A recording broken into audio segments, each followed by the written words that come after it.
Hey, Roaring. Hello, everybody. I'm going to start in like 2 minutes here. You hear me? Everything good on your end? I'm trying to set some things up. What do you hear right now? You hear me? You hear you? What do you hear?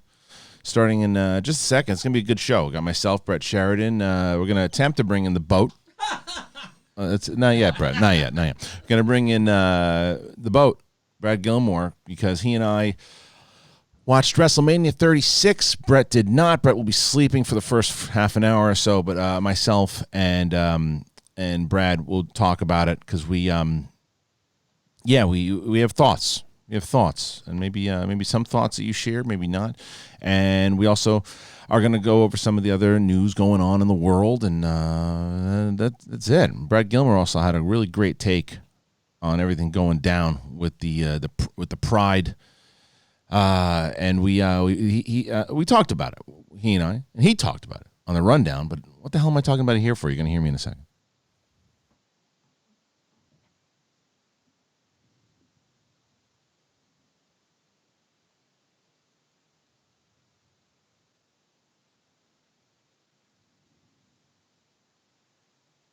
Hey, Roaring. Jeg har en turf and en Tom's penis.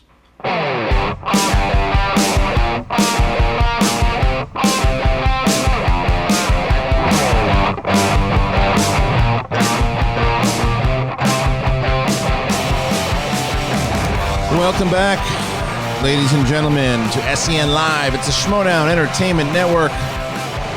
I am Kristian Harloff, and this is the show. Hope everybody's having a good time. Trying to stay okay out there and doing your thing, and that's what I'm trying to do. I'm slowly losing my mind, but finding things to do. I know you're not allowed to be bored, but I'm bored. Joining me as always, well, it's always now, Brad Sheridan is here. Hey, Roaring! Hey, Roaring! I've heard that 300 times now. I just realized that penis is the same in Swedish, apparently. Yeah, Tom's penis. Tom's penis. So I actually, speaking of that, I was actually pretty excited because someone had told me that it was on Disney Plus Splash, right? So I say to myself, there's no chance. It's Disney Plus. They're not going to have the best line. So I fast forward to it, and I'm like, and it already says it's been modified, and there's things. I'm like, no way. Sure as shit. I turn it on, and this is what I hear. Hey, Roaring. Jeg har en turf and en Tom's penis. Same thing, all the way through. Very excited about it. They had Tom's penis. Tom's penis. I was on a house party with my friends, my wife's work's friends. Yeah. And one of them said, "Oh yeah, the kids are watching Splash right now." Oh, that's even that's better. the only thing I can think of. That's good. All right, listen, I got something for you guys. We're going to try something. If for those of you who stuck with us on Friday, God bless you. We had some tech issues, and we were trying to figure it out because the goal was to try to, like I said, have the Schmobot able to move and work, and you can do that at streamlabs.com/the Schmodown. You guys added a lot of those last week, and they helped the show tremendously. So if you're able to do that today, streamlabs.com/the Schmodown. If you have questions, if you want to interrupt the show, if you have certain scenes that you maybe want Bret and myself to do, or any impressions, that's how you do it. But I wanted to make sure that we can continuously do that, and you can't do that on StreamYard. So here's what I'm trying to do today. Like I mentioned, Wrestlemania was this weekend. It was 2 parts. And there is someone that I believe is going to help us talk about it. I want to see if we got him. Ladies and gentlemen, joining us, he is the host of the Schmodown Rundown. He is also, calls himself The Boat, and he's part of Reality of Wrestling. He's on ESPN. He's my buddy. Hey, what's going on, Kristian? Bret, thanks for having me on. I'm excited. I hope that all the tech issues are worked out and the people can hear or see me. Can you hear Brad? Can you see Brad? So that is the question out there. Do you guys? So people right now, can you hear him? Can you see Brad? Hair is always on point. Yeah. Cool.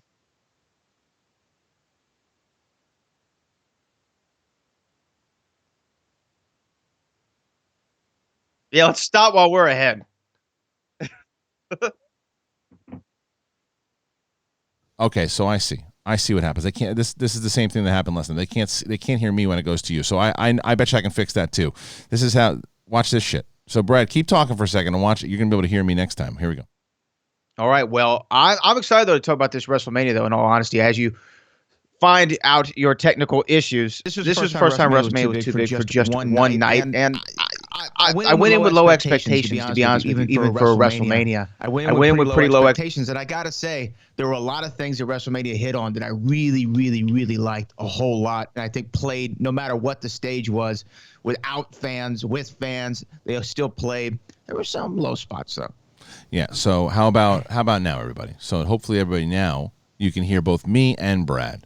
So this is exactly. So people, I'm so happy. You should see me right now. I have this big shit-eating grin on my face. Because, I saw you clicking you're like, oh, look at this. Click, click, click, yeah. click, click. Yeah, exactly. So now it's hysterical because I worked throughout all of this. I figured it out how to actually make this thing work. And now, and because everyone's like, oh no, I can't hear Kristian. I was like, and in my head, I'm going, I know how to fix that, fuckers.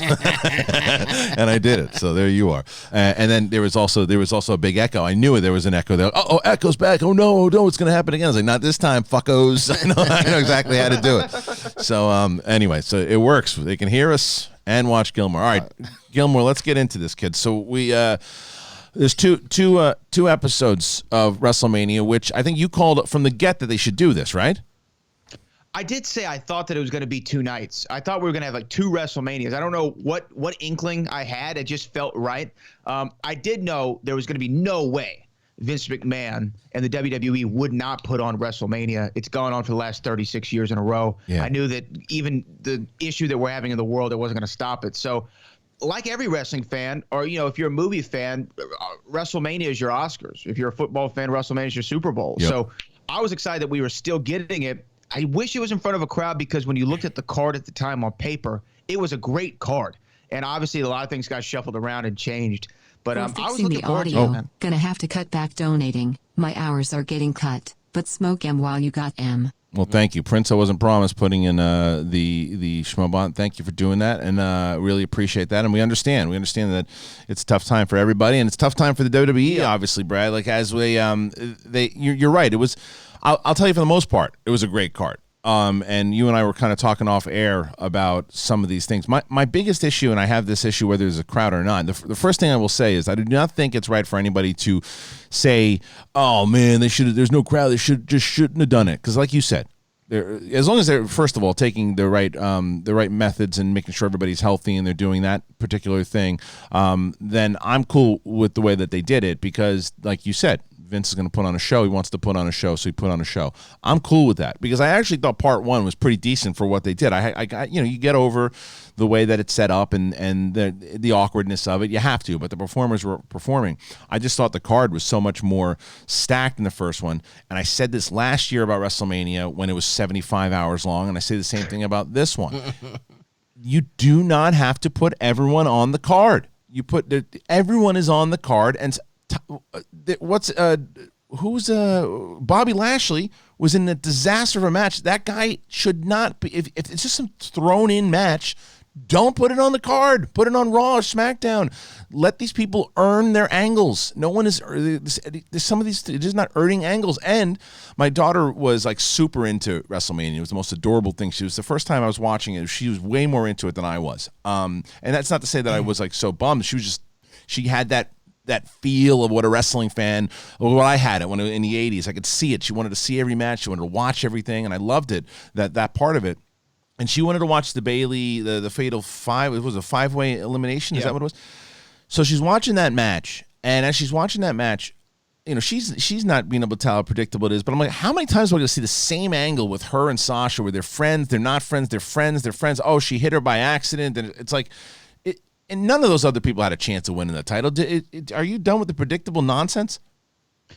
Well, the predictable nonsense. Wrestling is predictable in most parts. You know what I mean? I mean, not the great ones, not the great matches, not the great stuff. I don't know. I don't know if I necessarily agree with that. The thing with this WrestleMania is the build was weird because they were going one way, they were going this way, and then all of a sudden they have to tape all this television and figure out what they're going to do within 2 weeks' time before the world shut down. So I give them a little bit more leeway than I typically would in these situations. But I think that great wrestling great wrestling always is predictable. I think. I guess. I think that you know what the end result that you want to get. Now they don't always go that way. True. Right. And if you look at my predictions this year, they were all over the place. So I guess I'm kind of talking at both sides of my mouth. But I just think that with the Sasha Bailey thing, it's just the same angle. It's just the same angle. With the WrestleMania angle too, you want to build up to WrestleMania, and then the angle ends at WrestleMania. Right. This one I kind of felt like it started at WrestleMania. Like now, like they had this like little bit of friction, then they had a lot of friction at WrestleMania. Sasha still helps her win, so I didn't really love that part. But at the same time, like I was going in low. You know what I mean? I was going in low, and I thought there was some good wrestling on that. And I did. I think that Lacey Evans is great. Let me. I will say that I did enjoy that match. It was that particular angle where I knew you just. I guess I will take back. Wrestling is predictable most of the time, but what I mean is that it shouldn't be repeated over and over. Like you knew Hogan was going to beat Savage at WrestleMania 5. You knew that was going to happen. That's predictable, right? There's moments that are absolutely predictable in that aspect. So I understand what you're saying, and I agree with you. But what I'm saying, and I think I also agreeing with the fact that it needs to have a beginning, middle, and end, because you keep repeating the same stuff. Because 2 years ago, it was the tease between Bayley and Sasha. What I thought would have been not predictable and something that could have been good is if Sasha actually took the title off her, and you keep an angle with those two and have a nice little battle kind of moving up, or maybe even it's a respectable battle. But either way, that match to me was one of the better things that I'd seen in part 2. Because part 1 had some good moments. I mean, I thought like the Owens is just that guy is just doesn't matter where he is, he gives 110%. He's jumping off that thing, and because you could see a lot of wrestlers going, "There's no crowd, I'm not doing that." He didn't care. He went right off the thing. I thought that was interesting. I thought the ladder match. I thought they put in a lot of effort. The steal of the entire first part though was the Boneyard match. Is that? Are we in agreement on that? Yeah, man. Whenever they announced the AJ Styles Undertaker match initially, that was what they were building to. I thought, man, this is a great way for Taker to kind of make up for a couple performances that we've seen him. I think about the Goldberg match that everybody talked about, and I thought, man, this would be great for the Undertaker to come back. He's going to have a wrestling match with the best wrestler in the entire company, AJ Styles, and then everything switches. They got to go to the Boneyard match. Nobody knew what it was.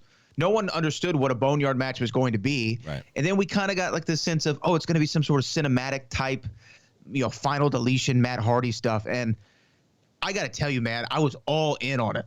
I thought that the promos leading up to the match was great. And then the payoff for the match was fantastic. And Undertaker looked like he could wrestle 10 more years if he only does Boneyard match. That's exactly what I was going to say. This is the type of stuff that he should be doing, because the cinematic, fun stuff, playing in the character, and I thought this is the best kind of performance stuff I'd seen out of AJ Styles ever, because he's normally known for being the guy, the in-ring technician who can pull off some heel stuff and babyface stuff when he needs to, but this, I thought he really brought it, and I thought it did work, because I think maybe me and you might be in the minority, because I thought that Bray Wyatt, John Cena stuff was garbage. I thought it was garbage. I thought it was, because the problem was, if you look at the difference between like the Boneyard match, which I thought was amazing, the Boneyard match took the two characters and the story, and it made it seem like as if it was real. And sure, you had a couple of those moments where the Undertaker kind of disappears and then he pops up from behind, but that's kind of what he does.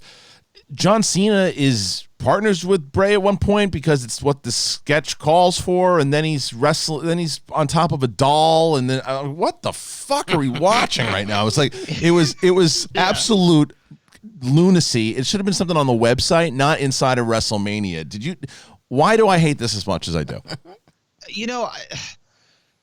Man. Whenever this style, because this has actually been like a bit of a style of wrestling the last couple of years. Matt Hardy with his broken mat thing kind of brought it to the forefront for a little while, and then Lucha Underground did a lot of that kind of cinematic stuff where they're killing people in the show, and so when it came to this, it's never been my favorite style of wrestling. I'm not big on the cinematic thing, but when I saw the Boneyard match like you, I'm like, oh, well, I'm all in for this Firefly Funhouse. Because they treated it like a match. They treated it like a fight. They treated it like it was like I said to you, the old school guys must be losing their mind over this Funhouse thing, because it completely, like, this is my biggest problem with wrestling right now, is that what I would have loved to seen was them treat the entire WrestleMania like going. This was their opportunity to turn it into almost like it's UFC. Like back in the day when you were watching wrestling, they still were under the guise that it was real. and everyone pretended that it was like it was real, and it wasn't sports entertainment. It was real. It was the titles were real, the wrestling was real, everything was real. And I wish that they could try to get back to something like that. I know they can't get all the way back there, but to get to something like that, this someone's like, it was over your head. No, it wasn't over my head. It just didn't land with me. I understood what they were going for, and I understood all this, but it's like, at one point, you're trying to tell me that John Cena and Bray Wyatt are in a feud, but then they're together in this promo together, like in the old school Saturday Night Fever stuff. But then he's in a dream sequence. It's like, wait, what? It's just, I don't like that type of. That's just not my type of wrestling. I think I have to watch this now. It's really. When I walked in on what you were watching, I was like, "Oh my god, what is this? Is this a skit?" People loved it. People loved it. I mean, a lot of people. I think Brad, you're exactly right. Though it is just the difference between new school and old school, because this is not my. It's just not something that I necessarily am into. I don't like it, and I just think it's an old. I think old school mentality. I don't know. Yeah, it didn't land with me, like I said, like the Boneyard match did. But I even put up a poll on my Twitter. I'm like, hey, what match did y'all like more, the Boneyard match or the Firefly Funhouse? And it was almost dead even. People loved the Firefly Funhouse just as much as the Boneyard. A lot of people did. I saw the Outlaw John Roca call it the greatest thing in WrestleMania history in years. Good God. That's what your man John Roca said. Now I'm not going to go that far. This is also the same fool who says that Predator is a B movie. So I'm not listening to him. At least I saw him tweet that. So it wasn't my thing, but with that Boneyard match, you're right about AJ. AJ Styles has always been a great wrestler, and this is something that Booker, I remember telling me. He goes, "Man, in WCW, I was a really good wrestler. When I got to WWE, I became a great entertainer." And I think the same thing happened with AJ Styles. Is AJ was always great at wrestling, but when he got to WWE, he started showcasing his personality, the promos, and then to go out and pull off that Boneyard match and have people emotionally involved in it. We wanted to see AJ Styles get his ass kicked for saying the Undertaker's old, calling out his wife, saying his real name, saying I'm gonna bury the dead. You bought into it, and the whole thing where Undertaker's climbing on like a shack, and he's tombstoning people and choke slamming them off of it and making flames shoot up in the air. Came up on the bike with Metallica playing. Oh yeah, it couldn't have been any better. He became an action star, and I loved it. See, that's the difference. That's the difference between like the cinematic part of it that I liked, because it's still like didn't take away from the the illusion of realism. Like I even though they were trying to do some silly stuff with what the Undertaker always did, he would do that. Sometimes the lights would go, and they even did it on Raw recently. The lights would go down, and then he pops up behind people. That I got, and even back in the day, I wasn't like a huge fan of that, but I got it. The other stuff, and like I said, if it has to be over my head, it's over my head. But I think that when you mentioned Braun Strowman and Goldberg. That match, I think, it definitely had the disadvantage of not being in front of a crowd, because what Goldberg has always done is squash people in a matter of minute, 2 minutes, 3 minutes, whatever it is. And the fact that they played into that, and it looks like, oh, it's going to happen again. And this time Braun kind of turns it around, and he doesn't mess around. He just keeps power slamming him.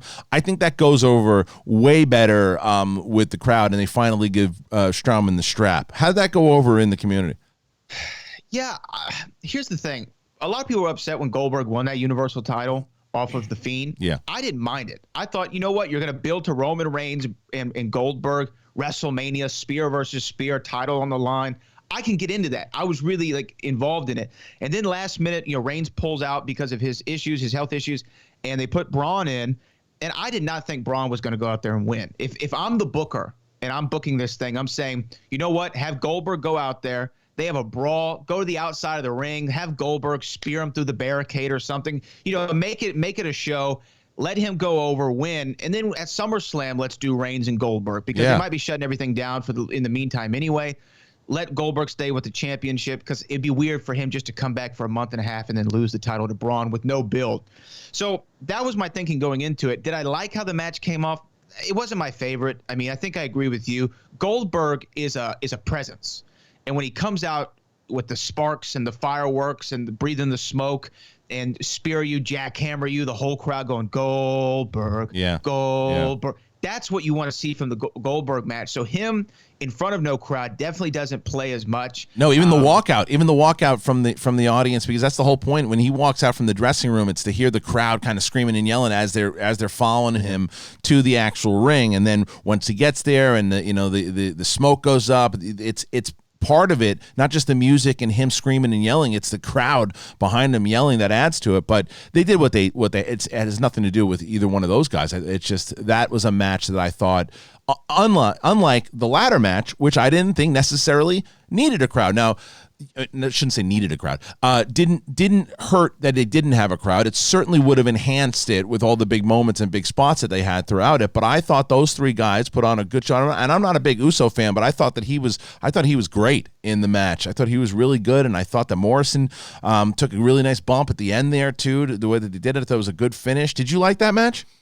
I thought that, for me, on night one, when that match started, I was like, okay, now we're getting into WrestleMania. Yeah. I thought that the first couple matches were okay. I was still weirded out with the no crowd. When that ladder match came on, and Kofi and John Morrison, who's an absolute freak. That guy's a freakazoid. When he tight walked the entire top rope to go over to Kofi, that was insane. I thought this was when WrestleMania kicked in for me. Yeah. And it's weird. At one point, I actually turned the sound off, and I watched with the sound off, and it gave me a different kind of feel, because when you're just hearing the echoes of the building, it's a little weird. But when you watch it with the sound off, you kind of still feel like it's WrestleMania. I know that sounds weird, but I don't know. Just not having the crowd there, it brought me more into what they were doing in the matches. Yeah. And those guys went out there in front of nobody, similar to what you said about Kevin Owens, in front of nobody.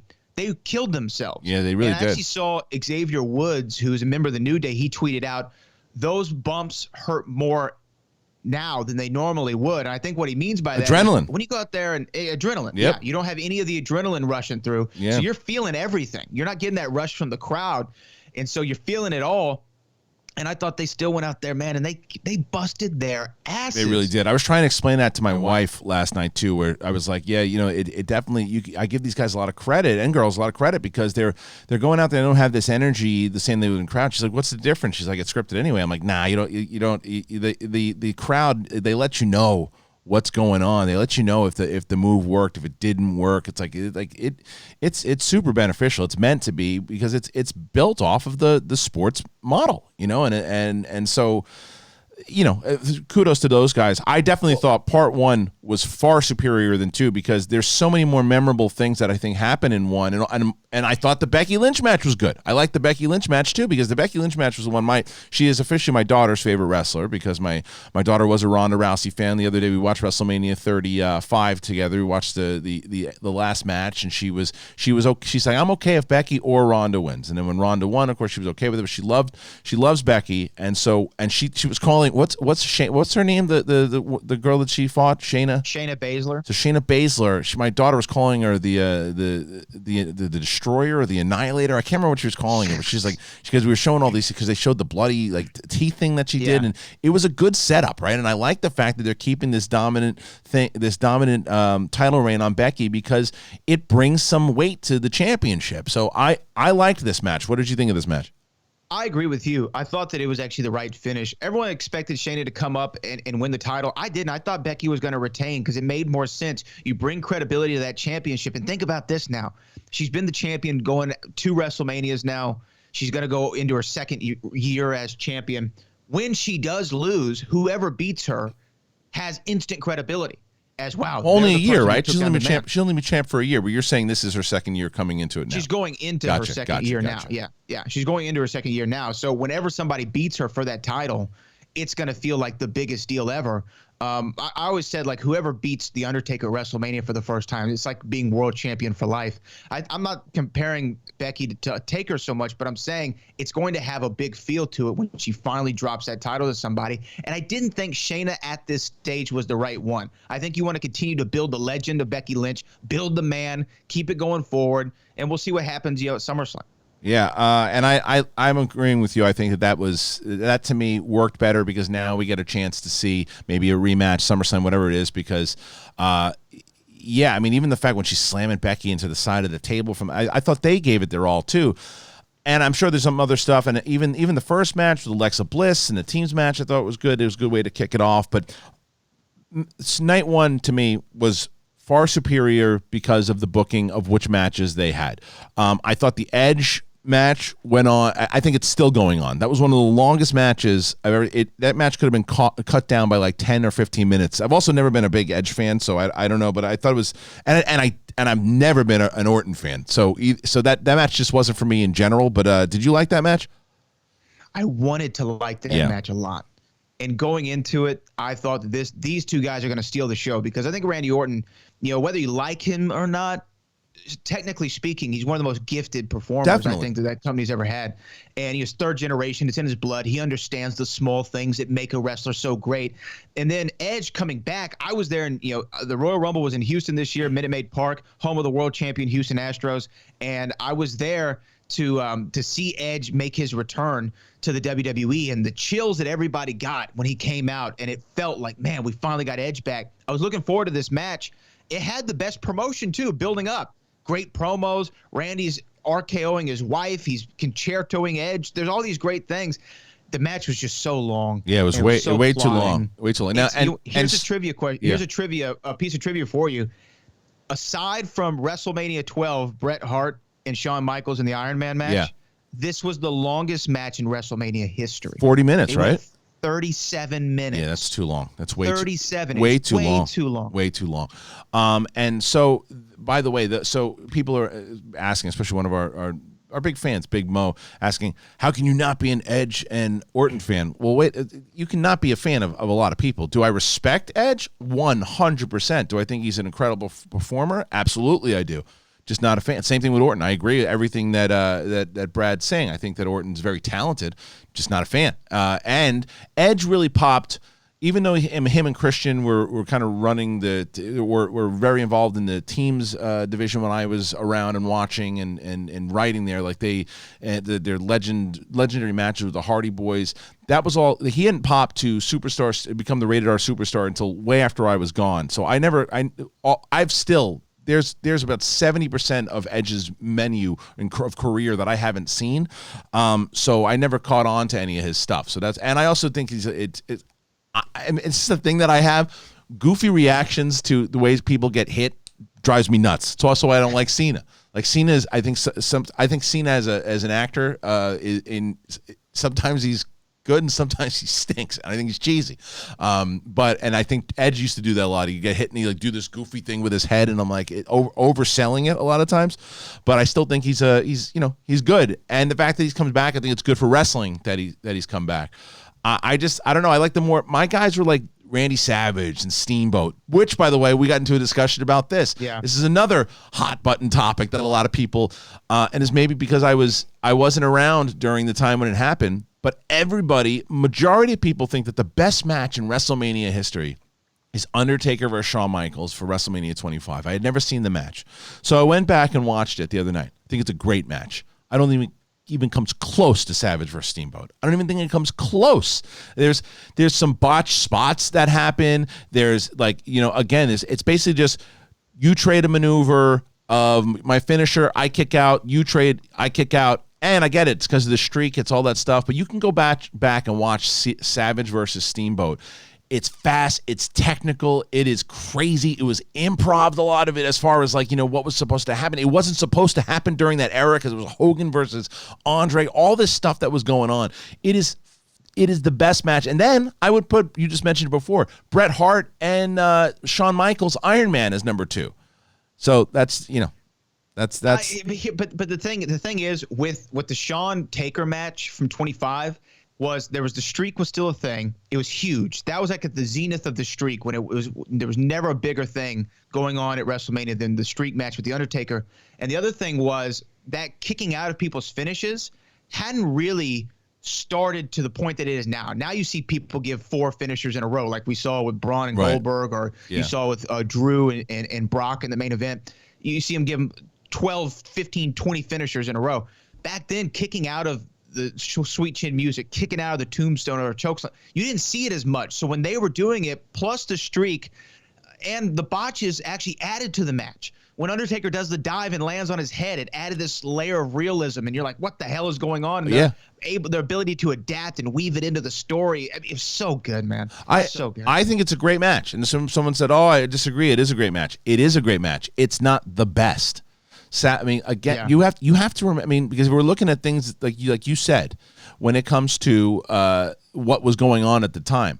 Savage and Steamboat was the Intercontinental title match, and the Intercontinental belt didn't mean as much as it did after that match.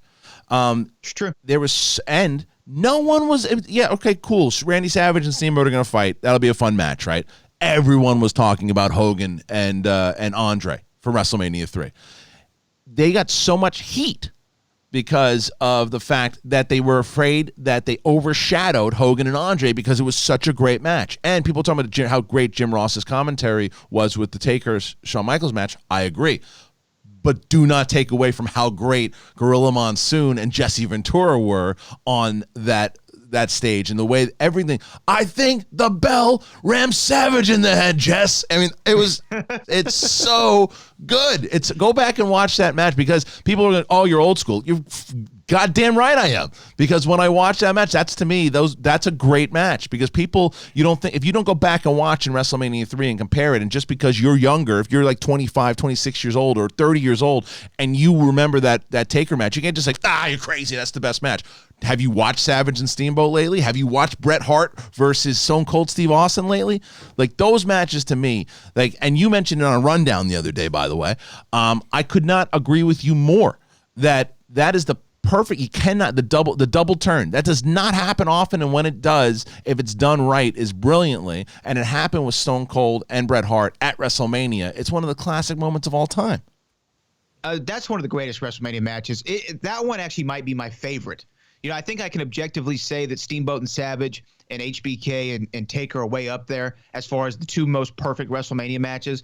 But one of my favorite matches, if not my favorite, is definitely Steve Austin versus Bret Hart. And they actually did some on the network where they sat down and they watched the match together and they walked through like spots and what they were thinking. And it was so great. And the decision to have Austin pass out from the blood instead of tap out, it's one of the best ever. But I think that the thing about these matches is it definitely is where you fall in your age range. If you're a little bit of an older fan, you're going to look at that Steamboat Savage the same way some people might look at Michael Jordan as, there's no way you can ever beat him. Right. The younger generation will look at LeBron as, no, come on, look at the stats. And we look at HBK and Taker. Now I can go with either one. I just think that if you ask me, it's Taker and Shawn. And it brings me to this, though. After last night, they started showing this documentary called Undertaker: The Last Ride. Right. And they're saying that his last match is coming soon or whatever. I don't know if what we saw in the Boneyard match was his last match, but it's the match that everybody's talking about as the best match from WrestleMania weekend. Definitely. And I don't know. Would that not be the way to walk out? I just ride off literally into the sunset. Yeah, but you know how it goes, man. The best match. Yes, I know. But these guys can't let it go. And to let people know, Brett is still here. There he is. Oh, hey, what's going on, guys? He'll be back at 11. But anyway, this is another. So I've been full of hot takes here today, Brad. Full of hot takes. And I got another one for you. Here's the thing, though. I'm going to talk about, because unless there's something else we're not covering, because I think part one to me of WrestleMania 36 far superior, had the majority of the great talent on it. To me, was the much better of the two nights. There's a lot of forgettable crap that happened in night two. Although night one still had Baron Corbin and Elias. Good Lord, that could have been on a Sunday night, Sunday afternoon somewhere that you could have paid $3 for. I will say Otis and Mandy Rose and the whole Ziggler thing from last night was a great moment. It would have been deafening if they did that in front of a live crowd. The crowd would have ate that up. Yeah, I agree. I agree with you. That was fun, and I think that's a way to build and build new storylines and stuff too. But so there's nothing else really except obviously the main event from night two that we'll talk about in just a second. I think it depends when you grew up. I saw the Savage versus Steamboat and I didn't feel it as much. Oh my God. Taker versus HBK is just the best, period, low. But I still respect your opinion, Harloff, LOL. Same here. It's different times. It's different times. Just like to me that I'm more of a technical wrestler guy. I want to see technical wrestling because I thought there was some was that supposed to happen where and like the referee gets pushed at one point. Shawn Michaels pushes the referee and the referee pretends like he got hit in the head with a 2x4. What happened? I think that the cameraman was supposed to catch Taker. I think that he was. Because Shawn pulls the cameraman in there, but I don't think Taker was supposed to land directly on top of his head. Yeah, I know. Right. So that kind of threw it off a little bit. But but why did the referee get hurt? The referee was hurt. Shawn pushed him, and then he looked like he got hit by a bus. It's a classic ref bump. Sure. No, the best wrestling referee bump you'll ever see. I don't know. Have you ever seen this, Brad? Go back and watch it today if you haven't. I can't even remember who he's fighting, but Michael P.S. Hayes is fighting for the U.S. Championship at WrestleWar 89. And the referee, barely gets even grazed on his shoulder, and he looks like he got hit in the head with a bus. It looks like a full bus. The Hulk hit him in the head with a bus. It is so stupid. But who just put Mike? It might be Lex Luger actually. I think it's Michael P.S. Yes, it is. It's Michael P.S. Hayes versus Lex Luger, WrestleWar 89. Watch that stupid ending. It's so dumb. All right, so I think that's everything as far as what we like. Unless there's any other matches that you guys want us to talk about. Drew and Brock. Well, that's what I'm saying. We're going into the end essentially. Here. Oh, okay. Yeah, but Drew and Brock was essentially the same match as Goldberg and Braun. Yeah. Now, so here's the thing with Drew and Brock. So here I'll say this to start because I've been full of hot takes here too, and I'll finish with this one too. Do I think that Drew should have gotten the strap? 100%. I think that he should have won the championship. He did win the championship. I think that he should have, and not because I am a fan of his, because I can clearly tell that the audience is getting behind him. They just are. The audience is behind him. This is one of those times where the WWE wants to push the big guy, and he's what? He's the first. Is he British? Or is he He's Scottish. Scottish. His first European heavyweight champion. Is that a WWE champion? Is that accurate? Something like that. I think that he's the first Scottish. Is he? Okay. Because you had Sheamus, who's Irish. Okay. Right. So, either way. So, the audience has gotten behind this guy for sure, and people have been pushing. I just, from when I go back and I think of like classic WWE champions who just captured the hearts of not only wrestling fans but mainstream fans, I think of Hulk Hogan, I think of Ric Flair, I think of The Ultimate Warrior, I think of Randy Savage, Shawn Michaels, Bret Hart, Stone Cold Steve Austin, The Rock. I don't think Drew McIntyre is that guy. That's kind of where do I think he's a talented wrestler? Sure. I think that the WWE is in complete lack of that next big crossover superstar, and Drew McIntyre just for me isn't that guy. He just isn't that guy. I think he should have won. I think he should have won. He did win, and he did it in a way that he took out Brock Lesnar in a pretty dominating fashion, and that's good. But I remember when Aaron Turner and I talked about this, and he was telling me that Bray Wyatt was the next big superstar. I'm like, no chance. He doesn't have that thing. He's a big superstar now as far as the overall the Fiend and what he's done there. Not crossover star, but wrestling star. And the same thing with Drew McIntyre. He said the same thing about Drew. I think he's a good wrestler. I just don't think he's a crossover star. I think that this championship run we'll see, right? I didn't know when it looked like they were going to put him in this spot. I didn't know if the crowd was ready for him to go into it. But then at the Royal Rumble, when he eliminated Brock Lesnar, place went crazy. And then it's down to him, Edge, and Roman Reigns, and he eliminates them both, and he wins, and the crowd goes crazier. And then the next night on Raw, he comes out. He's got this new thing where he does 3, 2, 1 before he hits his finish, and the whole crowd's with him. Is he a crossover star? I don't know. He definitely passes the Vince McMahon airport test, to where if you saw this guy walking through the airport, you're like, who the hell is that? And he gets your attention because he's just so big and he's chiseled and he looks like a star.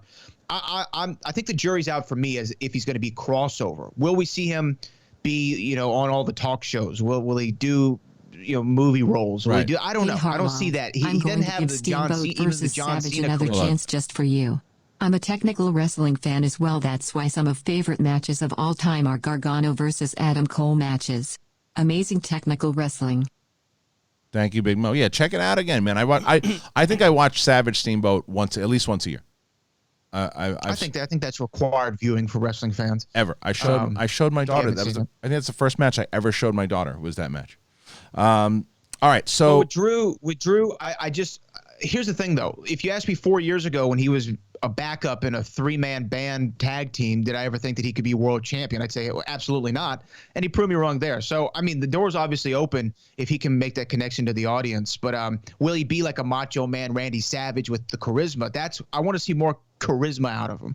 I think he's got everything else except for the charisma. Macho Man is the greatest overall professional wrestler ever. He has the look, he has the gimmick, he has the voice, brother. And he's got everything that you want. A great finishing move. Everything that you look for in a professional wrestler, you find it in the Macho Man. Yeah. And I think that Drew doesn't have all those qualities to be a crossover success at this point. Maybe they come. We'll see what happens in this title. I just don't think the guy's got good mic skills. And all the great wrestlers, all the great guys have had great mic skills. And could it be developed on a line? I guess, but I mean, like the Rock's the Rock, you know. And even Stone Cold had his own style too. Savage had his own style, but like Hogan even had his own style. But like, I just don't think the guy's good in the mic. It's another reason why AJ Styles hasn't popped the way I think AJ Styles is the best damn wrestler I've seen in a long time. He could have definitely hung with Bret Hart and those guys back in the day and put on Steamboat and Savage and had some great matches too. But he's not great on the mic. He's okay, but he's not great. They don't have these people that are just like that. And I also think it's partially to blame because they make these people stick so close to these stupid scripts all the time, and you don't have the chance to be the Pipers and Savages and guys to let them go off and do their own thing. Savage and Steamboat is number 1. Taker, Michaels, and Hart in Austin is great. A few others I enjoyed were Taker and Triple H and For Pure Energy, Rock and Hogan and No Not Mania, Hart and Davey Boy in London. Most entertaining for comical reasons? HBK and Hogan. Oh yeah, definitely. That was a ridiculous Great. match. Match. So, all right, Brett, Brett, I should probably get Brett to start talking here in a second. But I'm reading movie news. Oh, good. I like that. If there's anything out there. I like that, Brett. So before we let you go, overall, I do want to ask you a couple of questions about Schmoedown. But before you go, tell me your overall thoughts on WrestleMania. You know, take away the obvious of the fact that these guys had to struggle with no crowd. What'd you think of the overall event? I give it a thumbs up, man. There was enough on there to where you could really like it. The Boneyard match, I think, was the highlight of both nights of WrestleMania. But even that Charlotte Flair Rhea Ripley match was great. I know a lot of people didn't like the screaming and the yelling, but I didn't mind it at all. And I thought the Fatal 5-Way, I thought there was a lot of great things to like. The Triple Threat Ladder match. So overall, I give it a thumbs up. And here's the thing. By no means was it the worst WrestleMania in history. I don't think that I put this as the worst WrestleMania in history at all. I think there's a lot worse WrestleManias than this, and that's saying something because every other WrestleMania had a crowd to work from. So I think there was a lot to like on this show. If you're a wrestling fan, you're going to love the Boneyard match. You're going to love a lot of these other matches that we saw. So I think, look, kudos to WWE and Vince McMahon, Bruce, everybody over there who worked on WrestleMania because it was not an easy task to pull this off, especially in the times. And everyone was safe. Everyone was healthy. They gave us 2 nights of WrestleMania. I can't complain about that. I'm with you on that. And the other thing, so for those people who aren't familiar, maybe the first time you're hearing Brad Gilmore, Brad is he's the host. He's been the host of the Schmoedown Rundown. Again, bringing up the great Aaron Turner, who started the Schmoedown Rundown, and since then, Brad Gilmore has been the host for at least the last year and a half, 2 years, and so he had a great take over the weekend. Like if you guys have listened into this show or backstage, we talked about the pride, and of course we goof on the fact of like, what, we're heels. We make a whole thing about it now, right? Brad on the Schmoedown Rundown this weekend, I think it's around 10 minutes or 15 minutes in, around 25 minutes, had a great take on what heels are in wrestling and what they should be in the Schmoedown. Now, Brad, obviously you want people to go back and listen to that particular bit, but can you give us a condensed version of kind of what you were talking about for people who who need to know? Yeah, I mean, essentially the breakdown was what a heel is supposed to be. And a heel is supposed to be someone who has 0 redeeming qualities and you want to pay to see them lose. And I think that was my thing with Ben and Rachel is I was saying, hey, if people are complaining about you or calling you annoying or saying they don't like you or you're coming off bad or you're coming off like an a-hole, that's great. That's the reaction that you want as a heel, because down the line, if you continue to win and you continue to act that way, you're going to be main eventing live events. You're going to be in the main event for championships, live streams, because people are going to want to pay to see you get beat up, to see you get your comeuppance in wrestling terms. And I think it's the same for a babyface. You want to be so good and so endearing, people want to pay to see you beat the bad guy. It's the point of heels and baby faces are one thing, not just to drive a story, but to become a draw. Yeah. And as a promoter, Kristian, he wants people who can draw. And what does that mean? Draw an audience, draw eyeballs, draw money. And the heels in the movie Trivia Schmoedown, I think sometimes they lose track of, oh, I'm just supposed to go out there and be snarky. No, you're supposed to go out there and be a bad guy so that people want to see you lose. That's the goal. Right. Floyd Mayweather does it great in boxing. Conor McGregor did it great in the UFC. You want to be cocky, brash, arrogant, and not care what anybody says. If Frank Janish says you're whiny, shove it back down his throat. Exactly. Well, you said it. You said it great. Where you're just like, if Frank Janish is on the rundown talking about you, saying how much that you annoy him and everything, then you're doing your job. Like, don't That's what you want. Yeah, and don't whine about it on Twitter. Like, say like, all right, suck it, Janish. You didn't see nothing yet. Like that. Like right. if you write back, if Goddard and Rachel would have wrote back like, oh, there's Frankie Numbers, open up his garbage with blah blah blah blah blah. Well, wait till we see what he does next time. You think he was annoyed then? Just wait to see what's coming. Like then you're like, oh, these guys are, they're annoying the shit out of me. And you're like, yes, that's the point.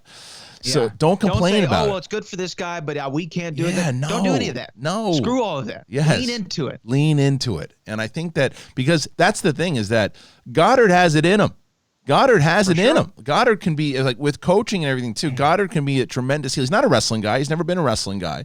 But he's got an attitude. It's the whole reason why you have to have a certain attitude to be able to pull off heel. Silvestrini has the attitude. You got to be able to pull it off. You can't whine and take things serious. And Silvestrini telling Frank on backstage that it blindsided me. No, it didn't. He's a commentator talking about heels. It shouldn't have blindsided you. That's the point. You remember when y'all had CM Punk on the old show when y'all were doing the interview and you showed a clip of Booker talking about, hey, if Punk comes around, he's trying to take my job, I might have to do something to him. You think Booker called CM Punk and be like, hey man, I'm just gonna tell you, I'm gonna go in on you a little bit in this interview. No, it's like, hey, we're working, brother. Yep, we're working. We're trying to get people. We're trying to get eyeballs on the product. You're trying to get eyeballs on the product. So like, if people hate watching the Pride. If they hate the fact, what are these guys going to do now? How annoying are they going to be now? Oh, I got to watch this because I really want them to lose. Thank you. It's exactly what I want. You know who doesn't get enough props for that? The Patriots. People only talking about them being the best team of all time. People hated them. The Schmoedown Facebook group, every week, I hope this is the week these two assholes lose. Every time they played. And they were so great because they kept winning. And the Pride is 1-0 right now. If the Pride can keep winning and be more annoying every single time, exactly what you said, they'll be headlining events across the country. And I think another example I used was Andrew Guy of even when he was so good at being a heel, people were kind of like almost getting on his side a little bit. But even in Houston, in front of that audience, when he got hit with the chair, everybody loved it. And they wanted to see him get hit with the chair because he was so irredeemable. You're like, God, I hate this guy. And they wanted to see him lose and get hit with the chair. So that's what being a heel is all about in wrestling. It's adaptable to the movie Trivia Schmoedown. It's adaptable to any form of entertainment. If you want to figure out how to get people to be involved and look at you and pay attention to you, lean into either being a heel or figuring out a way to get the people talking. Yeah. I think Ben can be a superstar in the league. Yeah. If his knowledge stays where it's at, where it looks like it is. But as a heel. As a heel, though. But as a heel. I think he needs to be. I think Ben needs to become the next Andrew Guy and I think he can. I think he has the charisma for it. I think he's got the talking skills to do it, and I think he's got the skills to do it. I think that even more so than Guy. If he does it, I mean, and I don't mean the performance-wise. Andrew Guy is a very skilled, experienced actor, and you can't replicate that. What I'm talking about is the overall, like this guy's a triple threat inside of the division. Right, so inside of the league, so I think he can do that for sure. I think Chandler's another one. Chandler needs to embrace it full on. Chandler has a lot of charisma, but he's not. But he's not this ultimate baby face he pretends. He's a smack talking, shit talking, cocky dude. It's also why he's so good. Yeah. So, all right, Brad, listen. It is a pleasure to have you on. I'm glad this experiment worked. That we were able to get you on for sure. You got a book coming out. Tell people about it. I do. I have it right here. It's called Back from the Future, a celebration of the greatest time travel story ever told. It is available April the 14th. You can buy it on Amazon, barnesandnoble.com, or go to backfromthefuturebook.com. It's my first book. Ken Knapsack has the quote on the cover. Look at that. It's a beautiful, beautiful book. It's available in hardcover, audio, or Kindle. I'm excited about it, man. Back to the Future, I think, is the greatest trilogy ever made, pure trilogy ever made. And I spent a lot of time just talking about how much I love it. And we talk about the background of the movies. I go into fan theories, talk about the animated series. I even have a section of the book called The Almanac where I list like the greatest inventions from Doc or the greatest characters in the films. So you will check it out. You're actually, for people who don't know, and I'll make this announcement a little later. We're going to announce all the exhibition matches that we have coming up. You're going to be in 2 of them. One of those, of course, is a Back to the Future exhibition match. Will you, if someone does beat you, will you send them a copy of the book? Or if you beat them anyway, will you send them an autographed copy of the book, say, nice try, kid? Yeah, I probably will. So I don't know who all is in it. I think you may have made it official. So I looked at something in the email, but I'm excited. I'm excited because Frank and I did one a couple years ago. Yeah. Did he come close? I mopped the floor. Oh, okay. No, he did good. He did good. He actually knew a couple things that I didn't know, but I still beat him handedly. So I'd like to see, who else in the league can I bring it with Back to the Future? Because I had to watch these movies like a dozen times in the last 6 months, each of them for this book. So I think that I'm going to be pretty hard to beat. Yeah. I don't agree with this comment. This comment just came in from this. I actually disagree with it fundamentally. Otherwise, I wouldn't be running a league like this. Sean Kotaya says people don't hate most heels anymore, though, because audiences are smart. They know heels are just acting and appreciate the character work. Old school wrestling mentally doesn't work anymore. I'm going to bring up Ozark. I know that the woman is acting. She's the redneck kind of farm owner. I hate her. I hate her. When her face comes on, I hate her. I hate her character. I can't stand. I hate her.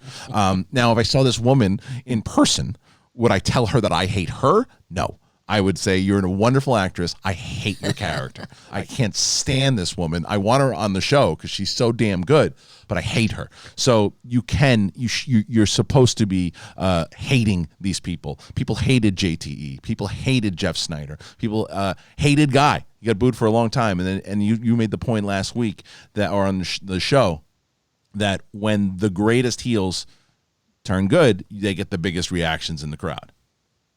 Right, absolutely. I don't agree with that comment at all either. I've seen too many heels still today be able to get the crowd to hate him. Brock Lesnar.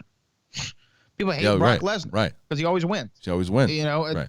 And you want to see him lose. So Darlene is the name of the character. I hate her. Have you been watching the season yet? No, you haven't. You're only on. She sounds hateable, dude. I mean, her name's Darlene. Have you watched Ozark, Brett? I've never seen it. Oh, no. Brad, watch that show. Yeah. Are you a Breaking Bad fan? Yes. Then watch the show. Oh yeah, watch the show. It's the best show on television. It's the best show on television right now. And I'm going to talk about that in just a little bit here. I have a question for Brad. Yeah, go ahead. Since I quietly listened to all this and didn't make any jokes, would you send me a signed copy of your book? Absolutely. Brett gets one for sure. Absolutely, yes. All right, guys. He is the boat. He is Brad Gilmore. Make sure you check him out. Follow him on Twitter because he's got a lot of stuff going on. Of course, he's got a show with the great Booker T. And Brad, man, now that this works, we're going to have you on more. Maybe you and I can do some wrestling conversations and stuff, too. It'll be fun. Yeah, no, I definitely love that. And check out Booker and I. We're going to be on our Reality Wrestling YouTube channel later today, breaking down WrestleMania together with special guests. So check it out at 5 o'clock Central. Thank you, Brad Gilmore. All right, guys. Thanks, Kristian. That's Brad. And we are now.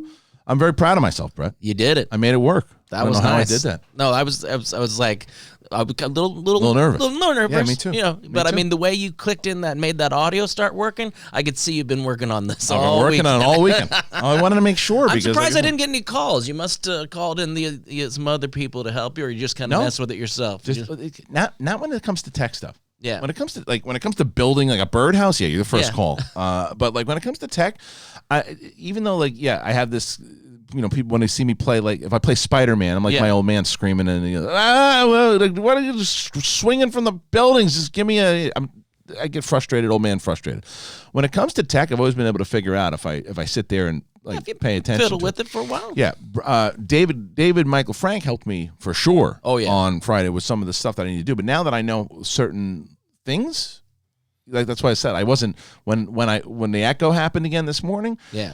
Didn't even sweat it. Done. Not even a sweat. I just meant in terms of saying, hey, call me quick so I can test some things out. I was expecting that one over. I guess Harloff is a technical wizard now. Thank you. But anyways, how are you shitwads doing? How are you, big By man? the way, I saw Splash for the first time and it was better than I thought it was gonna be. It was amazing. Oh, it's so good. Oh, and what's up, Bret? Hey. Hey, Roaring. Jeg har en dolphin in Tom's penis. It's amazing. If you guys haven't watched it, thank you, Big Mo. And thank you to everybody who put in the streamlabs.com/theschmodown. We will get to all your questions. I know there were a lot of questions that came in via streamlabs.com/theschmodown. Please continue to do that. And you can also put in Schmobots. We're going to be here for a little bit doing so. And I got some great news for everybody. This is a lot of fun here. You guys know that we always get excited when we have people who understand this show and get this show. Well, we got somebody else who gets this show, and it's Postmates. That's right, Postmates. From an early morning breakfast burrito to the bottle of wine for movie night, sometimes you just need what you need, and you need it delivered fast. And that's where Postmates come in. I can't tell you how many times that I used Postmates when I was at Collider. Especially when we're doing Schmodown, I'd be in the middle of something like, oh man, I can't get out of the office. I can't do anything. Postmates.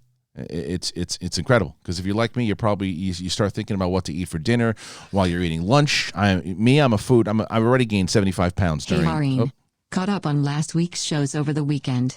The reunion show on Mark's channel was so awesome. Wanted to send a late congratulations on 100 episodes. Thank you, Josh. Thank you for putting out all the incredible content and entertainment.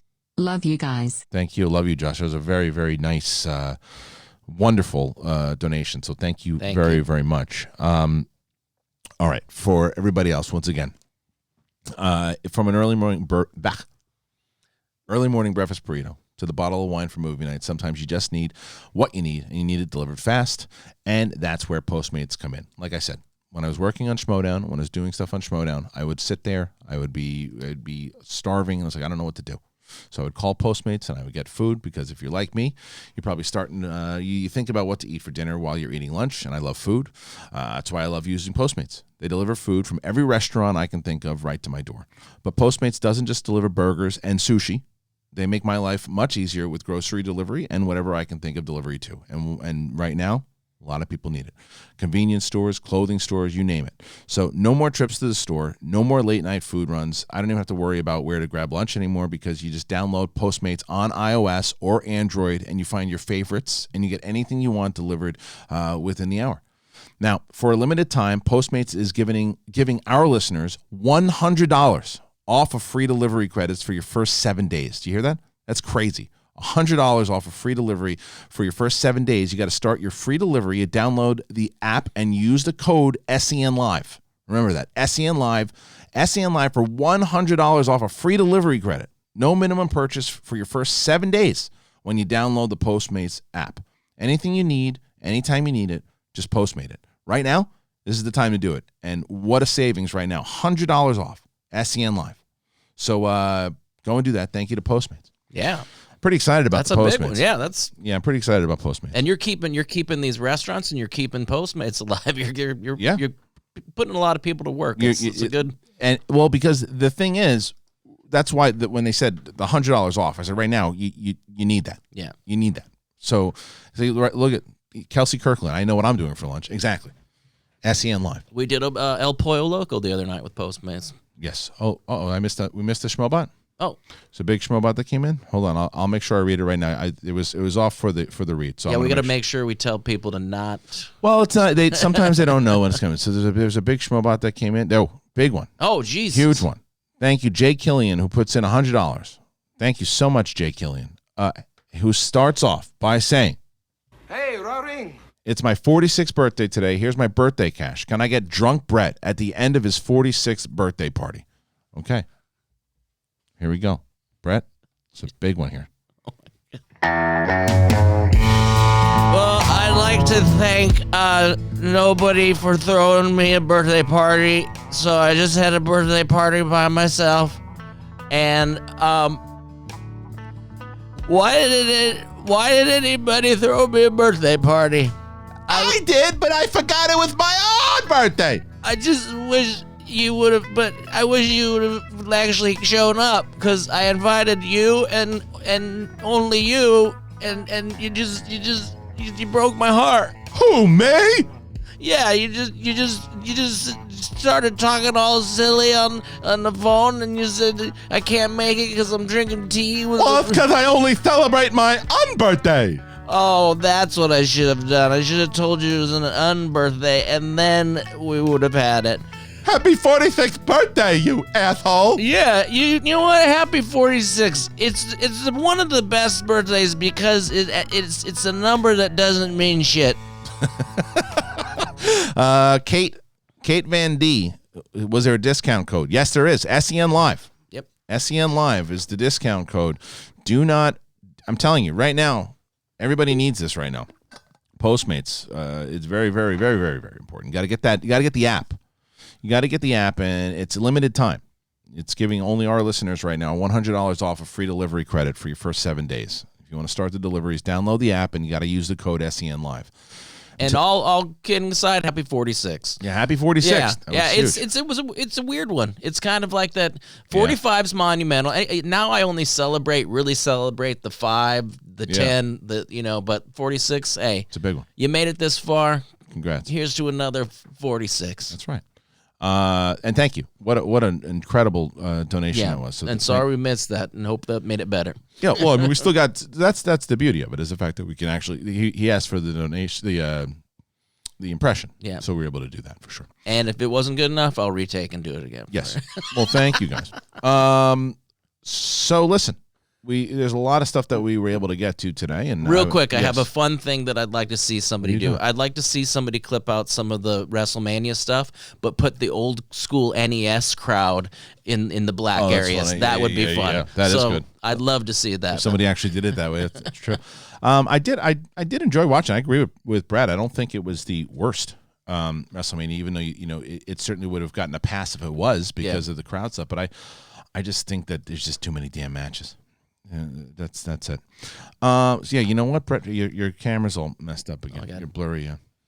Maybe I'm just blurry. I don't know. Maybe that's better. Yeah, you're good. Okay. The hardest part is. Yeah, you're good.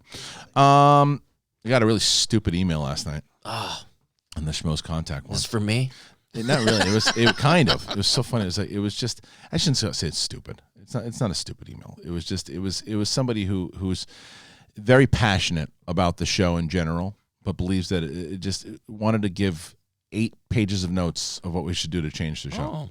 And I just responded with, and I read them all. I just responded with, "Thank you very much for the notes. I like the show the way it is. Thank you." There were none of these ideas that you wanted to go with. Not a one. Not a one. It was basically telling me everything that I did wrong. It wasn't even in a way that it was like a nice email. It was just like, "This is what you're doing wrong. Thank you." That's a good way to lead. It really was. First, that power that you want, that's not the way to get rid of this person.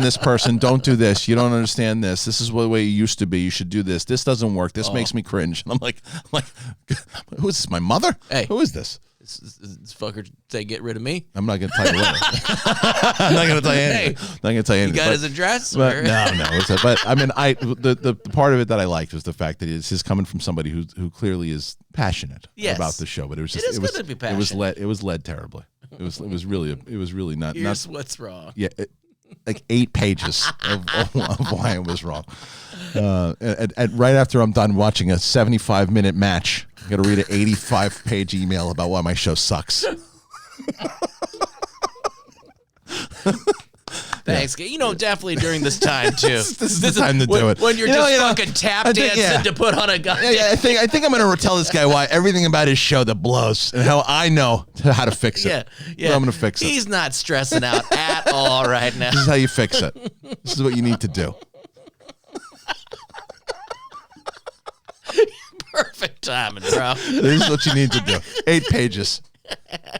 I couldn't even pen an 8-page email. I don't even know. It's crazy. I could barely write 3 lines. I thought it was a sponsorship email at first. I was like, "So what is this?" And he's like, "Dear Mr. Harloff, your show blows.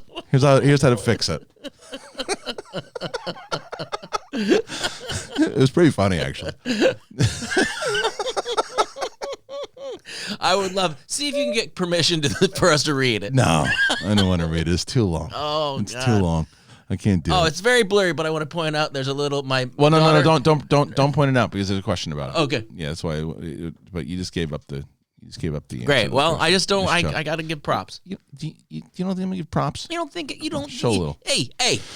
All right. I'm Bret actually impressed me today when he didn't just doze off. He was actually reading movie news. Yeah. He was reading movie. Did you find anything interesting when you were browsing around? Believe it or not much out there. No, there really isn't. An actress that was in Jaws passed away. Oh, I saw that. Sad. I saw that. They were talking about Lee some Fierro. action figures, I believe, for the Kong versus. There's nothing right now. Yeah, I mean, it's all bullshit. Yeah, it was tough. Yeah. It was. Listen to these headlines. These poor sites are kind of grasping at straws right now. It's like you got a lot of TV stuff. Obviously, that's the big that's the big news. Who's that? Brad's back. You got Godzilla versus Kong. Toys reveal creatures. Derrickson, that's what you're talking about. Yeah. Derrickson, Feige talk Delays film on- delays. Yeah, Xbox to push all access with Series X. Joy's actress Leah Fierro has passed. No Time to Die is finished. Well, it's not going to change. November 12th release or something like that. It was what I kind of was interested in the Xbox PS5 thing because I know Jay Washington was wondering which console to purchase, and it looks like the PS5 is going to be the way to go. Okay. That's it. I can't purchase shit right now. Yeah, I'm telling you, there's nothing. All right, I was wondering about that. I know that they're doing a remake of Punk'd. Oh, really? Yeah, and it's I think it's Chance the Rapper is the host, I believe. For TikTok. Is that true? For TikTok. I think that's true. Might not be. Maybe I'm wrong. Quibi. So what is the Quibi that the kids are watching these days? It's just another site that puts out content. That's but it's like it's short. Yeah. But I was wondering if it has anything to do with Ashton Kutcher and his producing partner. I see him in the picture. I guess it's just a spin-off side of it. But yeah, it is Chance the Rapper. Okay, I was right. Yeah, I don't know. Logistically, how are you doing punked shows now? Don't know. Good question. I know it's true. I don't know how they're going to be doing it. Did you see this thing with Ezra Miller? By the way, I heard about it. I don't know what it feels. I'm gonna play you the clip. It feels like it's staged. Because for those of you who don't know, Ezra Miller, star of The Flash, and a lot of other movies, but he's probably for this audience. Perks of Being a Wallflower. He apparently choked a female fan and threw her on the floor. Eesh. But I don't know. I don't know how real this is. Is that something she asked for? I mean, not in a way of. I know what you mean. You're like asking, excuse me, Mr. Miller, can you choke me, please? Yeah. Fans have weird requests. No. I don't know the answer to that question. So let me play this. I don't understand why there's nothing that is really being explained about this. Wait, hold on. Here. So 5.1. She's like, so let me start. He's got this red jacket on, right? And where are they? First of all, it seemed like they're outside somewhere. And so here's this woman. Learn it?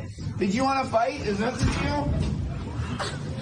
He doesn't seem like it seems like he's bringing her. You see how he brings her down? It? Did you want to fight? Is that the deal? He doesn't seem really mad. Is he playing? Whoa, bro. Like, I want to see the beginning. I want to see the end of this video. Did you want to fight? Is that the deal? She's smiling. She's smiling there. Yeah. Whoa, bro. I don't get it. Get it. Is it a buddy of his? I don't Is know. it like It looks. It's like if you but. Whoa. Yeah, because that's the part of it. I think that because she's smiling when he grabs her. Yeah. She's smiling when she's falling on the floor, and he doesn't see. I don't get it. She it was almost on a bar in Iceland. They're in Iceland. It's like she read the choke, so she braced herself to it didn't look like she didn't know it was coming. No, it's weird. I want to find out more about it. Yeah. He's like what she said she was a fan and asked to fight him. I don't get it. I don't know. I gotta hear more. Yeah, I gotta hear more because from that it's like you certainly shouldn't be putting your hands on anybody, but like that couldn't have been recently. I couldn't have been recently. I don't know what that is. It's like it also sounds like he says, "Do you want to learn if you want to fight?" And then he's showing her a move. I don't know. Oh yeah. Okay. Hey, Ben Goddard's in the audience right now, and he's right. There's 375 likes on 1,200 people watching.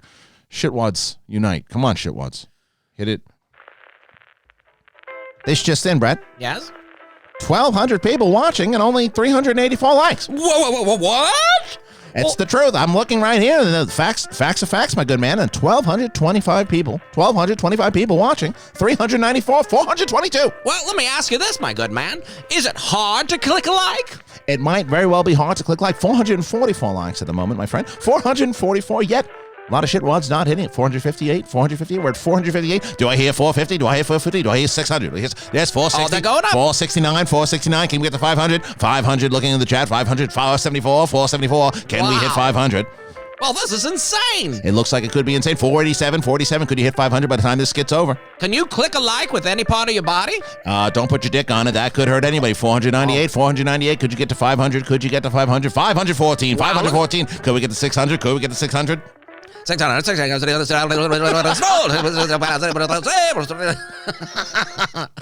going to look. He's right. I should have fired you.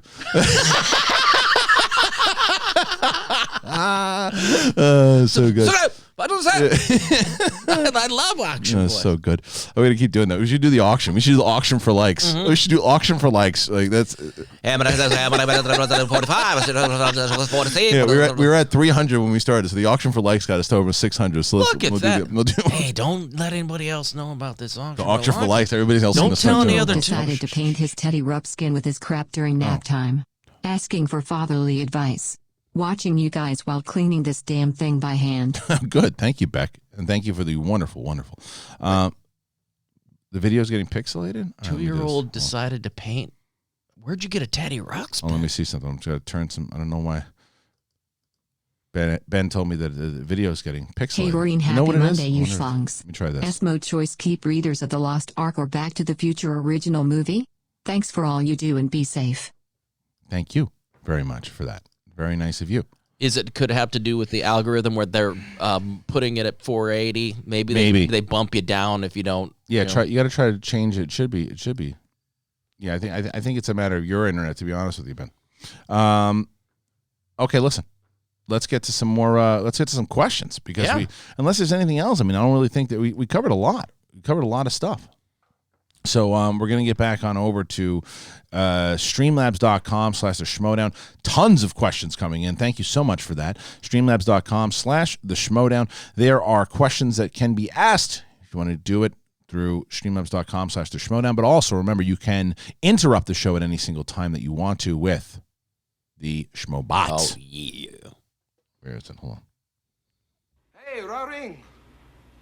Hey, Ronnie. Don't forget to start it with the Hey Ra Ring. It really grabs our attention. The Hey Ra Ring with the Schmobot is phenomenal. Because I missed the first part of that last one. Because he didn't do Hey Ra Ring. Yeah. Got to start your Schmobots with Hey Ra Ring.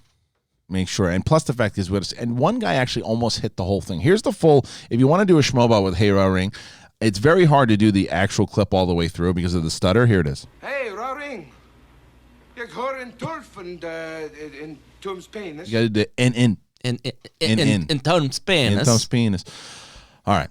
Let's start with, this is a couple ones that we might have missed. And we will start with review. And no, you know what? No. The first one we had was actually from ZCM Zombie Custom Maps, who didn't get his question.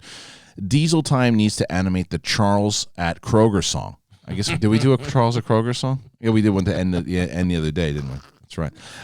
For running out of pussy. Running out of stuff, yeah. Running out of pussy, I guess. So we'll do that. Dude, shelves are still barren. Always time for farts. Working on a Kenobi story where Darth Vader goes from ancient temple to temple, killing Jedi who were stationed to protect secret Force relics. Kenobi joins forces with Quinlan Voss to track him down. Spoiler, Mace Windu lives. Fight Vader. Thoughts? It's fun, man. I mean, I love it. It's fun fan fiction. Apparently, there was a really good episode of the Clone Wars that I got to watch because I'm almost caught up. I think I'm an episode and a half behind. I didn't love the one where Ahsoka just shows up under things of Coruscant and she's doing like side missions. I think that if it was just a regular season of Clone Wars, they were going to do another season, but it's the final season. Everything needs to count. But apparently, something did. Something happened this episode, so I'm going to watch it. Stoop Kid puts in $1. Thank you, Stoop Kid. Review and Play 23. Do you think we will see a quality boom in CGI when movies come back? We know that these graphic companies are always overworked, but this might slow down and might give them a chance to pace themselves. Maybe, or maybe they're working on multiple things. Yeah, maybe working on multiple things, and maybe it stays the same. I don't know. You never know. I mean, the technology's changing. I mean, shit. Look at this show. Figured out how to use Skype. Yeah. ZCM Zombie Custom Maps. I hope you all get double toasted on Skype through this interface. Not a bad idea. If you are having any more tech trouble, they could probably help you with that. Well, the tech trouble right now is done. But you're getting cocky. For now. Tomorrow's a whole nother day. Hey, I got that. Do you want me to listen to that 8-page email? Hey, we got no more technical difficulties on this end, brother. Please don't do any more of the comedy before the show starts. It's cringeworthy. Cringeworthy to just don't do comedy bits. Don't do comedy bits. Don't do one. No matter what, just stick to movie news. No one wants to hear you talk about comedy. Another auction here coming on. Oh, wow. Got another auction coming up. It's right now at the moment. We're at 598 likes. 598 likes. Trying to get to 700 likes by the time of the end of this bit. 1,200 people on the stream and only 600. 600 looking at 599 right now. Brett, can we get to 700? I think we can get to 700. I think people just need to know that they can click a like. It's very easy. It's not a difficult thing to do. Click the like button here, ladies and gentlemen. If you're watching live, click the like button. No matter where you are, you must hit it. We're at 604. 604. Need to get to 700. 700 coming in top here. 610. 610. We're at 610. Can we get to 700? The likes on this are a hot item. They're going fast. Come on, people. Get those likes in. News just in. Some cocksucker got it to 23 dislikes, but we're up to 617, 617. Now we're going into 617, trying to get to 700. 700 doesn't look like we're going to do it. 621, Brett. 621. Come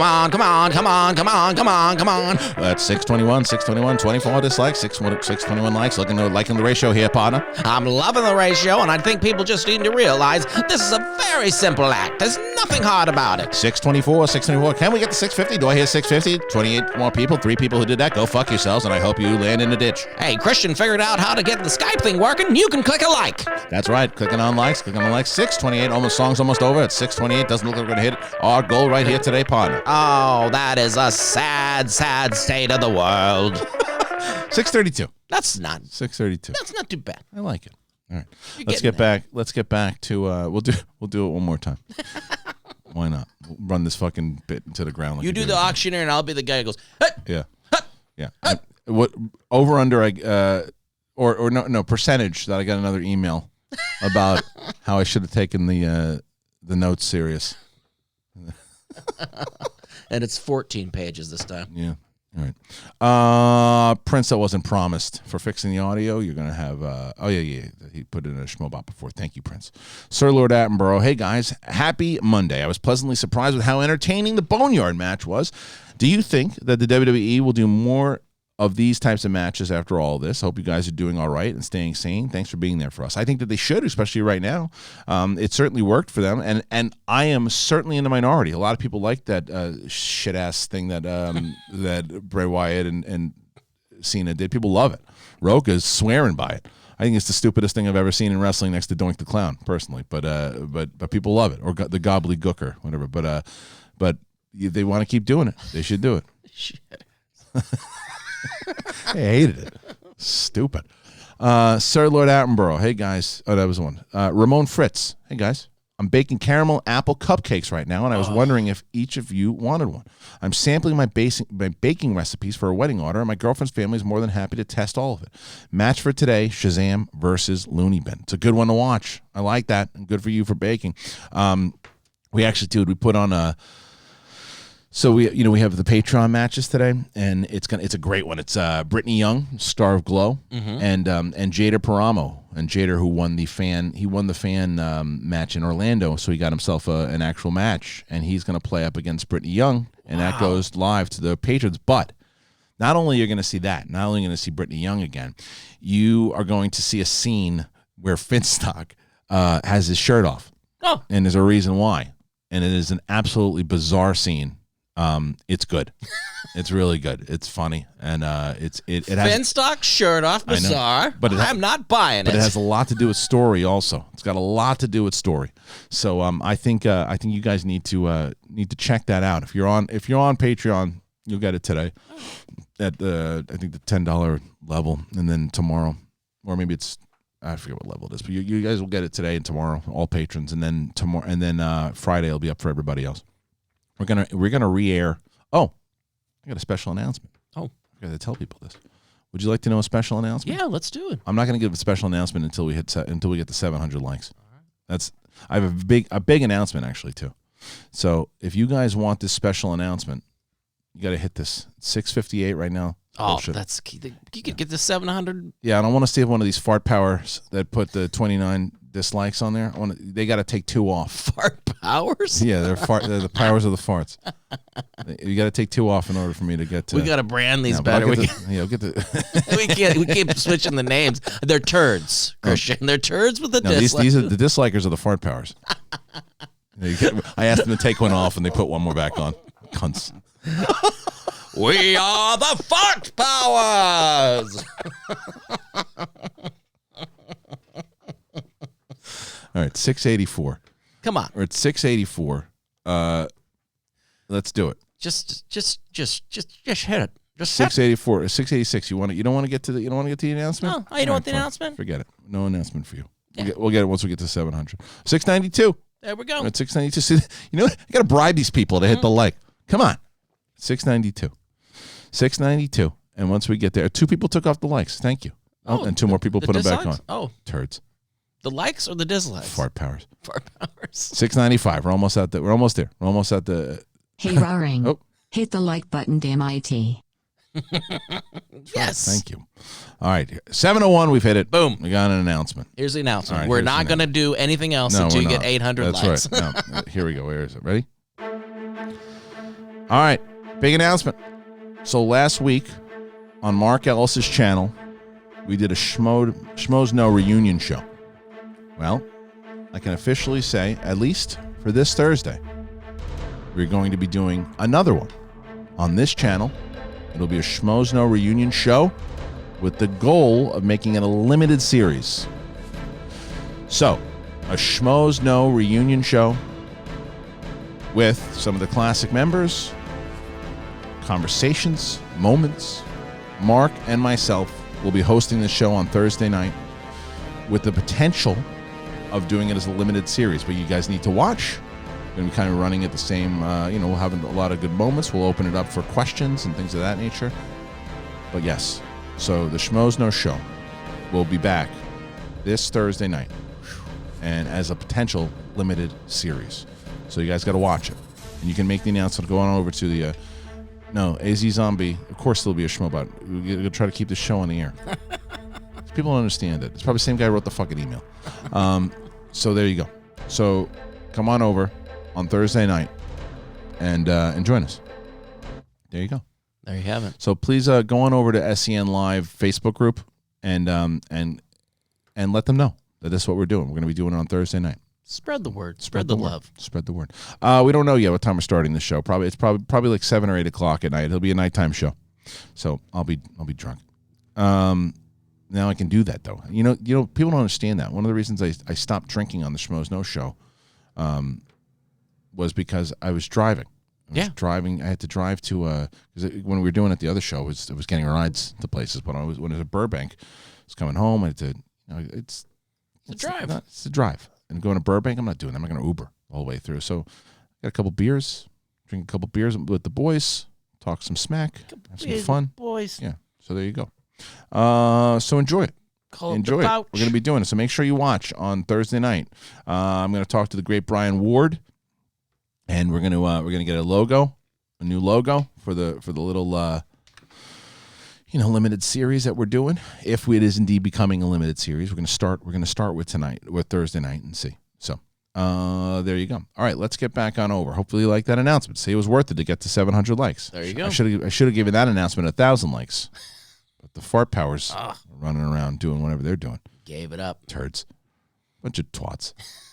Those fart powers. All right, let's go. Back on over to Johnny Epp. I liked Mania. There were some lowlights, but I was entertained. And we need more boneyard matches. The Funhouse was layered as hell. It could have had more wrestling, but I liked the idea of what they were going for. I think I would have liked it as a website bit. I just felt that it just ruined what the fundamental part of what I liked about wrestling in general, is that it just I get that people understand that it's characters and everything too, but this was just to let you, this became a different television show with when people are disappearing in the middle of the ring, and it's like he's inside of his own psyche, and it was messy to me. Sorry. Gerby 121. Hey Brett, I recently moved into a new apartment and I need to hang some pictures. What's the best way to do that? Most of them are stretched canvas with a wood frame. And do those wall safes look do those wall safe hooks from 3M, are they any good? Oh no, don't use the ones that stick. Are you trying to like save? Yeah, I think he's talking about the ones that you like. It depends on how heavy it is. It's the light canvas, but I mean it's easy enough to throw up. Just if it's light, you throw up a couple nails, or there are some things. Ook OOK makes a lot of great hanging hardware. Okay. All right. That's my suggestion. Check that out. I like what you're doing. All right, fine. And Gerby also says, and for hanging the pictures, I don't have a hammer for nails, but I could get some Blue Chew, I suppose. that's the way to do it. That'll do it. What are you doing there? Nothing. Just hang some pictures. I just broke 3 nails. Yeah. All right, Soda the Sax Man. Yeah, I just broke 3 nails. You know, I broke 3 nails. How to do it? With my cock. Didn't mean to do it the way. I just happened to be hanging it up when I was there. Yeah. And the next thing I know, I was hit. I took a Blue Chew. And So you pressed or no? Or you're walking away? Okay, no, that's fine. Where you going? Harassment, you say? Harassment. Okay. I mentioned that you used to be able to mention that you could break 3 nails with your dick, but nowadays you just can't do it. Put in the code, walk away, because here I come for you. Yikes, I guess I haven't gotten caught up with the times. God. Good stuff. Good stuff. We have to assure people that what we're doing is good stuff. Let me tell you something. I'm going to start to agree with my family. This thing I got on my face is terrible. I'm surprised it has not gotten bigger than it's awful. Yeah, it's awful. But I'm keeping it. I'm not moving. I said it. It's terrible. It is not something that anyone needs on their face. But I'm gonna. Someone said that I missed the WrestleMania review. Where the hell were you for the first hour of the show? Yeah. Yes, you did. You missed it. Rewind, mother humper.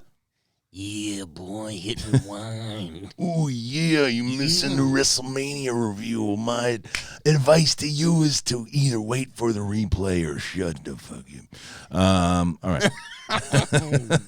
Here we go. Good stuff. All right. So we get to Soda the Sax Man.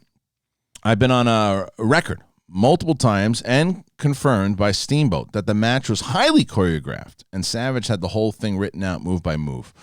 You know what's funny is that when I heard myself say that before, as far as the improv thing, they knew they actually rehearsed it a couple times. It wasn't improv, but it was the energy of it, and I meant to say it felt like it was spontaneous. But you're 100% right. It is absolutely, it was. Savage did have it all written and knew the moves and helped book the actual match itself. So you're 100% right. Sir Lord Attenborough, Lesnar versus Angle at WrestleMania is my favorite match of all time. I lost my mind when Lesnar attempted that moonsault. It could have ended his career. Taker versus Michaels was great as well, but I agree it's not the all-time greatest match. I think it's a great match. And I understood everything about it. I understood what it meant. I understood the streak at the time. I understood everything about it and how popular both those guys were. And how did I interrupt you guys? Yes. I am not sorry cause I am a la la la la la la la la skamalama ding dong. I gotta tell you, there's been some really pristine stuff that's been said on this show. Nothing comes close to that. That, sir, apparently is the Shawn Michaels and Undertaker of comments from the Schmobot. So thank you so much. Yeah. I think that this is just an argument that you can't. Nobody will really win because you have your own opinions, but. I think it's a good match, Taker and Michaels. I just didn't think it was the best of all time. Big Mo movie reviews again. Who put in a Schmobot? Thank you, sir. Nick Piccolo. I haven't watched WrestleMania Night 2 yet, but Night 1 was fun. And the Boneyard match was one of the best things WWE has produced in years. I agree. Tell me what the Boneyard match is. So the Boneyard match, it's essentially what they did was they filmed like an action scene. They filmed like an action. So the Undertaker is a legend of WWE, and he's been around for a very long time, and he retired at a couple of WrestleManias back against Roman Reigns. And so he comes back. He's been back a couple different times to fight some matches overseas and do some things. But AJ Styles, who was a babyface for a little bit, is now a heel, and he's kind of calling him out and saying and bringing his wife into it, and saying that his wife is the reason that he's putting his life on the risk because he keeps coming back and doing these things, and she's the one who's kind of encouraging him, so making it personal and building up the feud and getting it good. So it wasn't a regular match. What they did was they filmed it very cinematically. They met in an actual graveyard. And they have the music come out of the Undertaker, and it's actually AJ Styles, and he shows up inside of the casket, and he's ready, and there's no referee, there's nobody there. It just seems like it seemed like the ending of a movie, where two guys are scrapping out, and they have a choreographed fight in the middle of the thing, and they're throwing each other through cars, and they're throwing each other off roofs and fighting, and in there's graves. It was fun. It was a fun thing the way that they did it, and it still seemed like, I understand. I know it's not like my daughter was like, who is still learning like what's real and what's fake. She understands that they're characters and everything, but she's still wondering. She was so adorable at the end. Well, somebody gets buried. There's a lot to say. I don't want to spoil the ending for people who haven't seen it, but spoiling. But at the end, someone gets buried. So she says to me, she's like, "But the way that they shot that, right there, he's able to breathe, right?" And I'm like, honey, they probably don't. Like he's not in the or they cut. They did it with digital stuff too, and so. But that's the thing. To her, the characters are still fighting, and there's risk. If she watches that scene with John Cena and Bray Wyatt, and he's on top of him punching him, and then for one second he's in his old gear, and then he's in his rap gear or whatever it is too, and it's like, I get it. He's in his psyche, and he's taking down. It's the build up to the whole thing. I just thought it was stupid. The whole thing was stupid. Okay, back to Sir Lord Attenborough. All right. Kristian and wait, sorry, what happened? I think I went too far down. Shit, I did go. So Nick Piccolo said, I haven't watched WrestleMania 2 yet, but Night 1 was pretty fun, and that Boneyard match was one of the best things WWE has produced in years. Going to watch Night 2 after work today. Kristian, check out Edge's doc on the network. Really good stuff. I'm sure it is. And that's the thing. I understand how Edge became as big as he was, and I just there's sometimes you're certain fans of people and certain fans you're not. Like, look, I get most people didn't like the Honky Tonk Man, right? He was a big, great bad guy. I loved the Honky Tonk Man. I loved the fact that he held the championship for as long as he did. He shouldn't have. Should have held it for like a month. Guy held it for over almost 2 years. Ridiculous. I love it. And I love the way he lost it. Squash match to the Warrior. Amazing. Big Mo movie review. Again, who put in Schmobot. Thank you, sir. The Dutch Stoner. Kristian, don't sweat it. I enjoyed Friday's streams. I was really stoned, though. That's okay. It was meant for you. Paul Denuzio put in a Schmobot. Sir Lord Attenborough. Kristian and Brad. Do you think it's time for Kevin Owens to headline WrestleMania? Has he earned it? I think they should push him and The Fiend for the main title match next year. Thoughts? I mean, he's definitely he's one of those guys that puts in. I mean, every single time I see the guy, he's just he I don't know how he does it, because he puts his body at risk every match, no matter what match it is. I think he's a very hard worker, and I think he's great on the mic. I think he just needs the right angle. But I wouldn't mind seeing that. Salad Von Baco, best match I ever saw was Undertaker versus Mick Foley in a cage. Have you ever seen that match? No, You've ever heard about it? I've heard about cage matches. No, but dude, this was like legendary. Mick Foley almost like died. Undertaker throws him off the top of this like cage, and he goes flying through. Then he choke slams him through the top of the cage, and it wasn't supposed to break, and it broke, and he went through the cage, and his teeth popped out and everything. It's insane, absolutely insane. Sir Lord Attenborough, thank you very much. And Salad Von Baco, who also who finishes up and says, Foley's my favorite of all time. He had the humor, intensity, and overall craziness, and he put his body through hell. Thank you guys for doing this show every day. Stay healthy and safe. So Mick Foley's a guy that was similar to when I was watching full time back then. I didn't like him at first because I thought he was the same thing. He was doing all these different characters of it, and then when you see what he did and the intensity and what he put himself through for the fans, and you listen to him in his interviews of why he did it, how he did it, the kind of performer he was, pretty hard not to like Mick Foley. He's definitely one of the greatest performers ever. I love Mick Foley. Okay, let's go back to Paul Denuzio. I loved Brad's heel take. It was a great masterclass in heeldom. I haven't got a chance to watch WrestleMania 36 yet, but I'm intrigued enough now. Cheap plug. Lon Harris is on Chilled Action tonight. Good. Check it out. Make sure you check out Chilled. It's not really a cheap plug, to be honest with you, Paul, because you guys, it's an extension of the Schmodown called Chilled Action and Call to Action now, too. If you guys are Schmodown fans and you want to see different sides of the performers and competitors, you should go on over there. And they're great interviews. They had the show Schmobates. So it's got a good secondary material on the Schmodown on Chilled Action and Call to Action. They're good people. And there was a really good Brad Sheridan was on one of those. You were. Yeah, and you did pretty good. Your episode did pretty good. Okay. So now we get back to... This was Chris Scorpio. The boat was 100% right on his heel analysis. You get more views with the hate than you do with the love. Just check out my Why Star Wars Sucks videos or Why President X Ruined America videos. People will pay to see the heel lose. Take the Patriots in football or SD. You're not wrong inside of that. I don't necessarily subscribe to the fact that hateful videos and takes and stuff are the way to go on YouTube, but they do well, and I understand the point you're trying to make. But I think when it comes, because that still gets a little muddled with personality, like who you are, but to again go along with your points, a lot of times why there's certain people on news programs and stuff too that say controversial things just to say controversial things because people are going to tune in and watch what they say.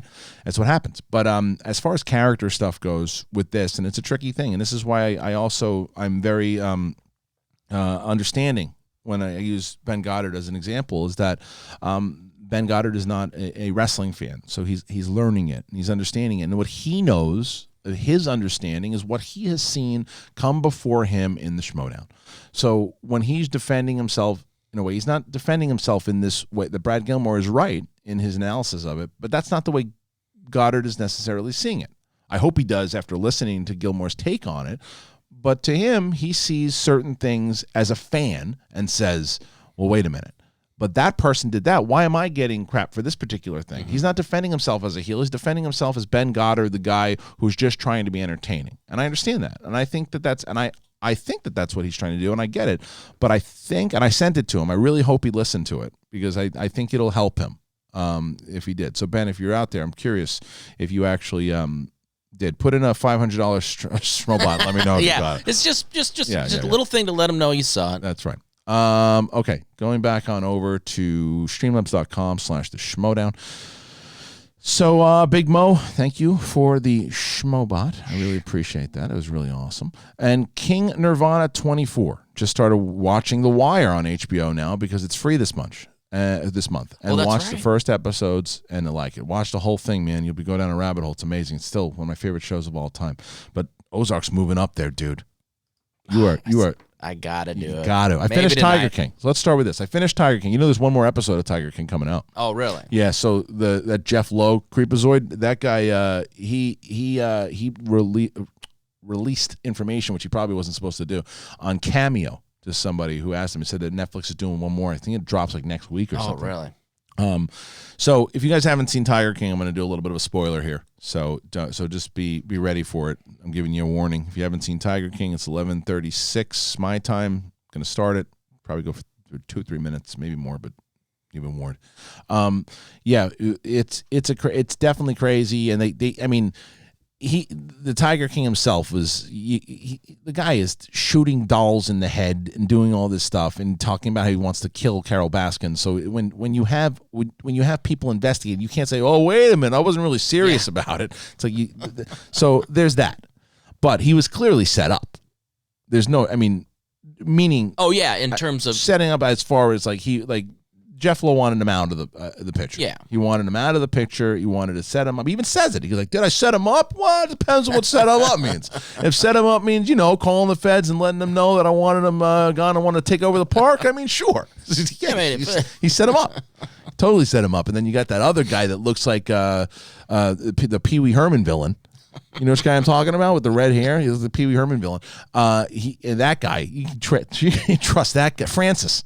Yeah, he also looks like, what's the one from Pawn Stars? He looks like one of the Pawn Stars guys. I can't think of his name. Either way, like you got Francis running around over there. Francis is Francis, and that guy can be trusted. The only guy that you could trust is the guy who had the legs. Like that guy seemed to be like he was loyal. He was loyal. Seemed like I felt bad for the guys that worked for him.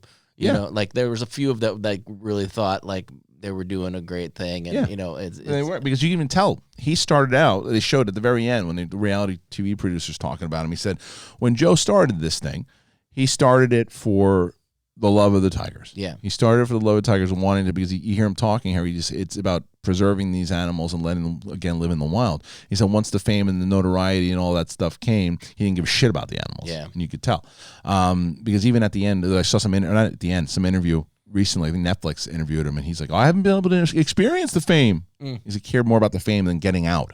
It's like, yeah, it's a really crazy thing. I definitely finished it and watched it. Did you feel like it was a little kind of repetitive toward the end, and it got? I mean, kind of, but not really. I think that I was on board with it because of where it was all going in the end. I mean, sure, you probably could have, but they probably stretched out another episode out of it. But either way, it was a good. It was. I got it. I understood it. I understood why everybody couldn't stop watching it. But Ozark, I mean, this show, it is so good. Ozark is so good, and it is this season might be the best season so far because it is like one long movie. The writing on this show is brilliant, and for that viewer that of this show that wrote in to talk about the new character, you couldn't be more right. This new character is so good and sets up, and everybody, like every story just weaves its way into the overall story, and the characters are so good. The casting is so good. Oh, it's brilliant. I love this show. Last night we watched like episode 6, and I said, we're at episode 6 already? It's going so fast. You and your wife are doing yourselves what are you watching right now on television? I'm telling you, we watch Vikings. Throw Vikings to the side for now. Okay. Just for now. Come back to Vikings. Oh, man. I'm telling you. I'm loving it. I don't know if anybody else watches Vikings. It's because you're getting the sex. That's why you're watching. Yeah. Do you get sex every time you watch that thing? No. Is that like your new Blue Chew? Yeah, that's my Blue Chew. No, I actually do enjoy it, and I heard it's great. Yeah. I'm not shitting on the show. Yeah. I'm just telling you that you're doing yourself. We can probably step aside. Step aside. It's just this. Once I step aside, sometimes we never go back, and I feel bad. How far away? Was it? Oh no, we've got seasons to go. Oh, how many seasons are there of Vikings? 5 or 6. Maybe. Oh wow! I don't. You know. Yeah, I think we could knock out Ozark. What is it? 10? It is. How many seasons no, how many episodes? Oh, I don't know. I think 10. Yeah, I think so. What just happened? Are they like 44 minute? No, about an hour. But dude, it goes so fast. I have a feeling that if we start that, then we're going to be up really late. Maybe, but I'm telling you, because if it's that good, we just crank them out, and then we beat ourselves up in the morning when we're groggily. It's really good. Brett, before we get into our next topic here. Yeah. Here we go.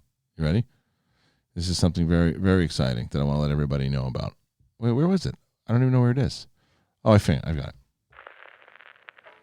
Brett Sheridan, Kristian Harloff here. Another auction. Let everybody know we're at 779 likes, almost at 1,000 before show's end. Brett, can we get to 1,000 likes? Well, I think the shitwads can do it.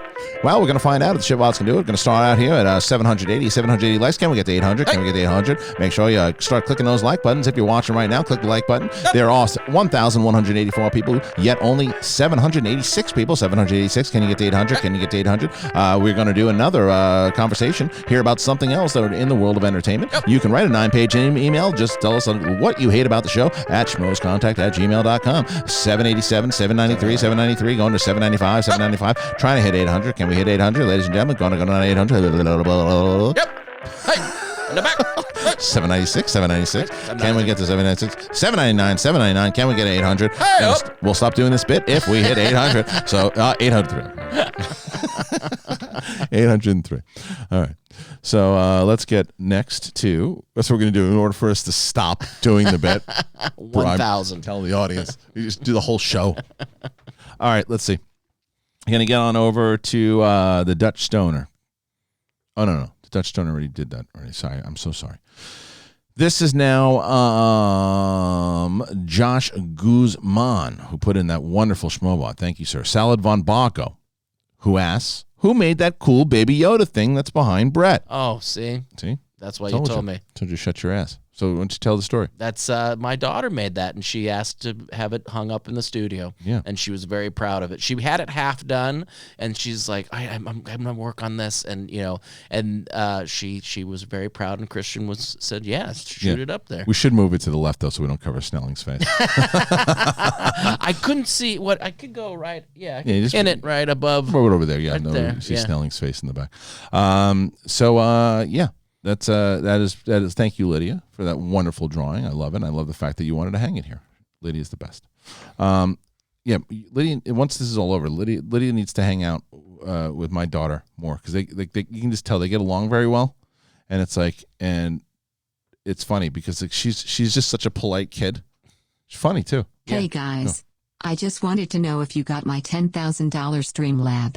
Because I totally sent it in. Oh, good. I will understand if it got lost amongst all your other donations. I mean, accidents happen. Yeah. Am I right? Anywho, Scorpio loves you guys. Thank you, Chris. Thank you. We love you. Thank you very much. Really appreciate that. And because of you, that's why we're going to be doing our Schmoes No Reunion show. Schmoes No Reunion. And it starts Thursday. Thursday, everybody. So Thursday, it's going to be a limited series, hopefully. Going to start with this one on Thursday night. Big Beck, who put in 2 schmobots. Thank you very, very much. Oh, wow. Oh, wait. He put in 2 and we didn't get to either one of them. So let's get to this one. How did that happen? It's right around the time when we shut it down for the ad. So Big Beck says, my 2-year-old decided to paint his Teddy Ruxpin with his crap during nap time, asking for fatherly advice. Watching you guys while cleaning this damn thing by hand. Oh, he did put that in. But But Teddy Ruxpin, they still have Teddy Ruxpins? Maybe it's a vintage one, and the 2-year put poop all over it. Poop on it. That's not. No, it's not good. Yikes. So he put that in. That we did get. Ben Rayner says, "Hey, Raring, happy Monday to you, schlongs. Schmo's choice. Do you keep Raiders of the Lost Ark or Back to the Future?" Oof. Thank you all for being safe. That's a tough one. That's a tough one. Raiders of the Lost Ark is one of my favorite movies of all time, and so is Back to the Future. I'm going to go Back to the Future. It's a really hard one. Damn. They get you sometimes. That's a good one. That's a good one. I mean, because you get rid of that. So, here's the thing. If I'm allowed to keep the other Indiana Jones movies, I still have Last Crusade. I like Back to the Future 2 and 3, but they don't hold up as much as the other one. So, unfortunately, I have to take Back to the Future. Yeah. I hate that choice, though. I do hate that choice. I wouldn't hate myself for taking Raiders either. But if I'm allowed to keep Last Crusade and Temple of Doom, then yeah. I think Temple of Doom is my favorite. It's, you know what? People don't like that choice. Really? I like that. It's my Temple of Doom. Or no, you're Back to the Future. No, of Temple of Doom. Temple of Doom is I love Temple of Doom. Yeah. Have you watched it recently? No. It's really cheesy and I tried to watch it with my wife not too long ago. I love it. I can watch it all day long, but it's nothing compared to Raiders and Last Crusade. I just enjoy the cheesiness of it, I think. You watch it again. Am I thinking of the right one? Yeah, is it with the Molaram? Yeah, with the Kalima. Yeah. I love it. Oh. I love Temple of Doom. A snake, a surprise. It's right. Yeah. I mean, come on. It's ridiculous. Chilled monkey brains. Chilled the monkey brains. It's really yeah, I love it, but it's bad. I'm over here. Yeah. I'm right. She's grabbing her boobs. Yeah, there's some. Yeah. Isn't that where Spielberg fell in love with her? Perhaps. Yeah, maybe it makes sense. Willie. Come on, Willie. All right, let's see. Come on, Willie. All right, next one. Getting into who was next? What did we have? We had that was that Schmo's Choice one, which was a good one. Where did that come from? That Schmo's Choice. I just found it and now it's gone. We had Ben. Thank you, Dom D. If the coronavirus is all part of the premiere for this new series of Punk'd and they have taken it too far, yeah, it's one thing to make Justin Timberlake cry, but a global pandemic, it's over the mark. I agree with you. They went way over the mark. Jay Golden Eyes. Kristian, thank you so much for the Postmates read. I was literally on my way to lunch when I switched it, and now I'm making lunch come to me. Thank you. You should. Hell yeah. Absolutely should, because again, so for those of you who didn't hear it, you're jumping in late, or you're watching on the the behind the preview, whatever the hell behind the preview is, as opposed to replay. Postmates, for a limited time, Postmates is going to give our listeners $100 off a free delivery credit for your first 7 days. Start your free deliveries, download the app, and use code SEN Live. SEN Live for $100 off a free delivery credit, delivery credit with no minimum purchase for your first 7 days. You got to do it. Yeah. Postmates. I mean, what a deal that is. SEN Live. Use it. All right. Going back on over to, we start with Jay Golden Eyes. Kristian, thank you. Oh, we did that one. Sorry. Kim Khalif. I'm proud to be giving money donations, you shitwad. You all are making my day. I love the laughter and general tomfoolery. You guys rock. Well, Kim, I'm going to guess and say that you were not the person who wrote that email. I assume that you liked Was there a line that actually said, enough with the tomfoolery? Somewhere inside of that, I'm sure it was in there at some point. It was just a lot of notes. It's a word that doesn't get used. It was enough. like one of those it was like one of those things, like when you're working at a company and you or it's like when you pitch an idea about a script. If imagine writers have gone through this to a studio and you say, all right, so my movie is about an adventurer who goes to space, and on that, he goes in there with an alien, and they wind up saving the world. Yeah, I really like the idea, but instead of it being a guy, can it be a dog? And he doesn't go to space. He goes to the park.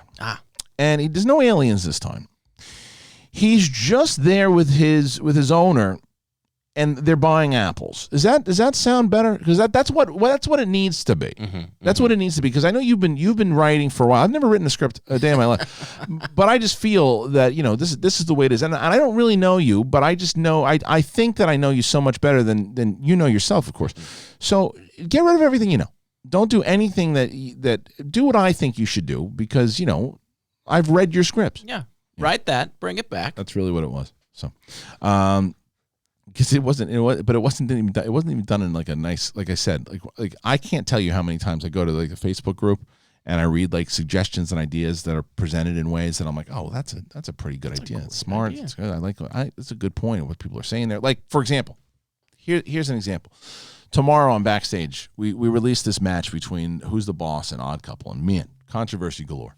This whole thing that everybody knows. If you've seen the match with Jessica Alba and Idris Elba. Oh God, wouldn't that be a match? Have you seen this? So the Idris Elba thing, and again, I've seen so many, and I've had so many great conversations with fans who simply just do not agree with certain ruling that was made. And the way that they presented themselves, I would say 95% of fans presented themselves in a really good way. There's about 5% that didn't, but that's always going to come with it. And we'll talk about it on Backstage tomorrow, because both Andreyko's going to be on, Bateman's going to be on. We're going to try to get Roxy on. So it'll be a thing. We're going to talk about that tomorrow on Backstage. But that's one way to do it. Saying like, your show just stinks. Everything about your show stinks. Mm-hmm. This part of it stinks. This stinks. You're not as good as you used to be. This stinks. This stinks. They stink. Get rid of this person. It's like that. No, who wants to listen to that? All right, going back on over to, we got Johnny Epp. Hey, Kristian, I've been playing a game called Quiz Time. I think one of the rounds of the game would be good to try in an exhibition match. I've sent a link to you on Twitter so you can have a look, but the round is called Connections. You're given a topic such as 1990 films with 8 correct and 4 incorrect answers. Players take it in turn, choosing an answer from the board, scoring with points as they go. Maybe 8 or 9 answers in total, it would fit better. Well, I mean, look, that sounds great, and it sounds like a lot of fun, but I don't want to take somebody else's thing. It's the same way if somebody else started a trivia thing and they started using my format, I'd be pissed off about it. So that sounds fun, though. Kristian Alante, if you were able to be quarantined with one of these characters, who would it be? Julia Roberts and Pretty Woman? Oh, that's not in there. Sorry. Oh. Jake Carnivale and Mandalorian. Trace from Clone Wars or Kat Dennings from Thor. If I was quarantined with one of these characters, Trace from Clone Wars. Just the characters. If I'm a married man and I'm happy the way that I am happy now, then yes, Trace from Clone Wars. If I'm a single man, all by myself, then Kat Dennings. She's a very attractive woman. Even though I don't like the character, she tells a couple jokes. Who cares? She's still. I like her as an actress. I think she's a good actress. But the character's pretty annoying. Let's see. I'm gonna go back on over to Big Mo, who put in a Schmobot. So to Nazwan Sabli, Matt Magoo. Hey. And Magoo. Hey, Raring! I will never not laugh at that. My personal favorite was Shawn Michaels versus Triple H at SummerSlam 2002. HBK's return to the ring after 4 years off was a great storytelling. Showed that HBK didn't lose a step and paved the way for a return that lasted 8 years. Yeah, I know. You know what's funny is that when he was still on his absence when I was working there. So I never met Shawn or saw Shawn perform live. I mean live, but and it wasn't even really talked about that he was coming back. But when he came back, he had a hell of a run on the way back in. So that's a lot of people talk about that SummerSlam match. Chris Scorpio. Now that I know that I can prostitute my likes for special announcements, you just got your last free like. Gone are the days. Swayed by the feeding a starving Goddard. Now I must be sedated with special announcements. You created a monster. That's right. Big Mo movie reviews. Everyone's a product of their time when it comes to wrestling, to be honest. I am an Attitude Era type of guy. And that's what we said. I totally agree with that. And that's when you grew up watching it and you loved it. So there are probably a lot of stuff inside of the Attitude Era that really speaks to you. Tongue punch fart box. Yes. I too agree with Brad on his heel take. Look at the Dallas Cowboys. They're America's team because people watch them to see them either win or lose. You're either a fan of the Cowboys or absolutely hate them. It's like the Yankees, too. Still the most valuable franchise in all sports. Yeah. Chris Scorpio, who also put in a Schmobot. Thank you to Chris Scorpio for putting that in there. I want Bret's face. All right. Hey, Rari.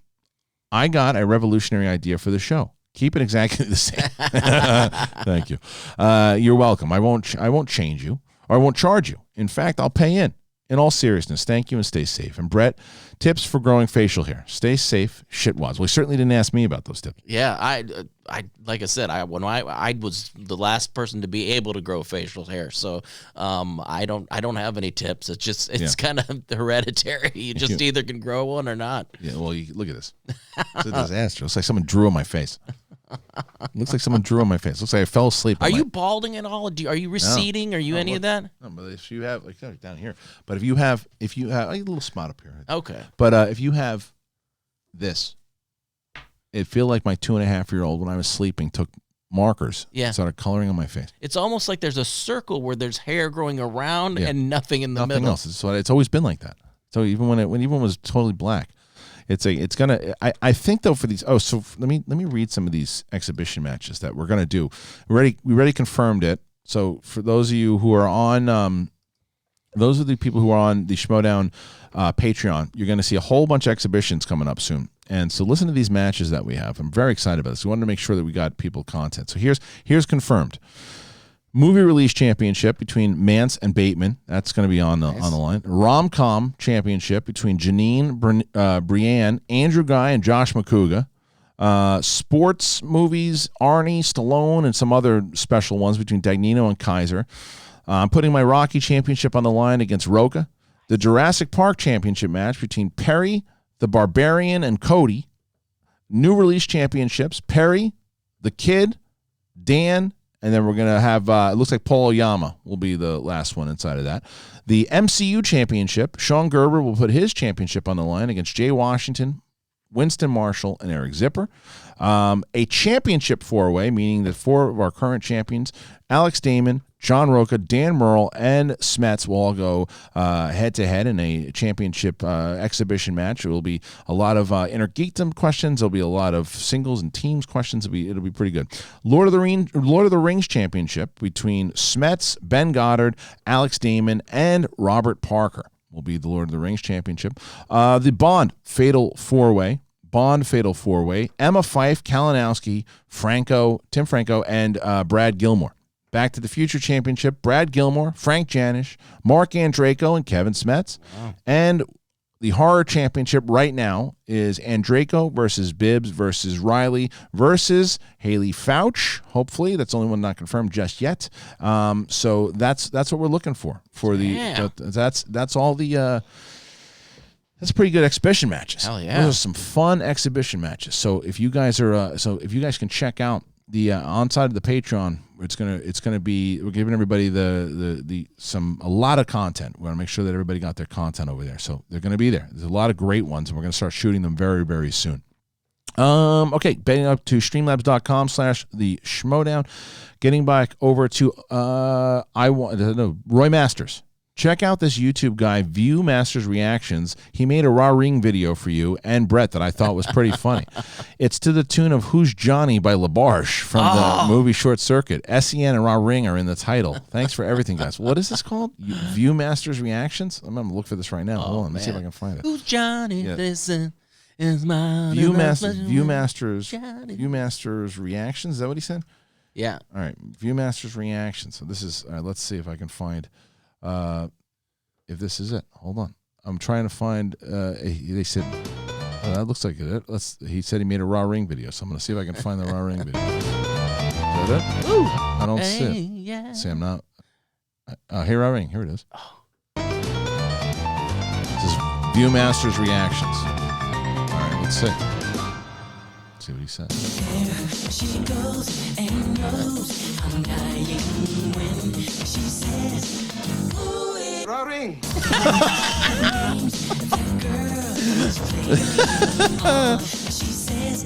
Hey, Raw Ring.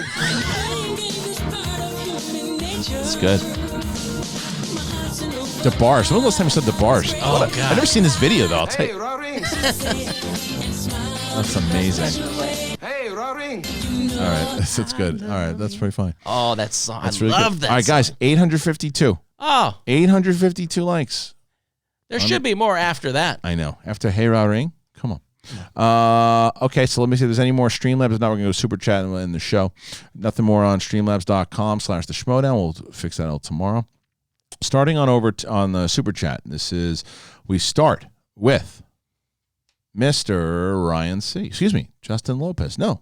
Big Mo Movie Reviews. Oh. Hey, Raw Ring, I'm scared to put a damn Schmobot in because I shut down the audio every time I put one in Friday.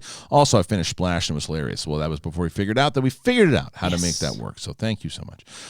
Justin Lopez, Sting versus Taker Boneyard match next year in L.A. Yeah, that'd be awesome. It'd be interesting. Ryan C. Hey, guys, just wanted to say we appreciate you still putting on a show. What do you do to help keep your family sane? Stay safe, everyone. That's a hard question. Yeah. Because it's, everything's a process. Like grocery shopping, even people delivering groceries is a process because, you want to desanitize things. And you're supposed to do that, by the way, no matter what. No matter, even if, no matter what. Because here's the reason why. You've seen a lot of these videos from these morons. There's one guy who was like licking bottles and doing all this shit too, just to be a stupid scumbag and get viral videos out there. So like that kind of stuff, when that happens, like, you don't know if it happened. Someone potentially purchased that right afterwards. Yeah. You don't know. So you got to be careful. You got to be really careful about how you sanitize everything. So that particular thing, doing that takes a while to do. But I'm playing. We call it volleyball, but I sit there with my daughter in the middle of the living room and I bounce this fucking ball back and forth, and we try to break the record of how many times we can do it in a row. So this is how I pass the time.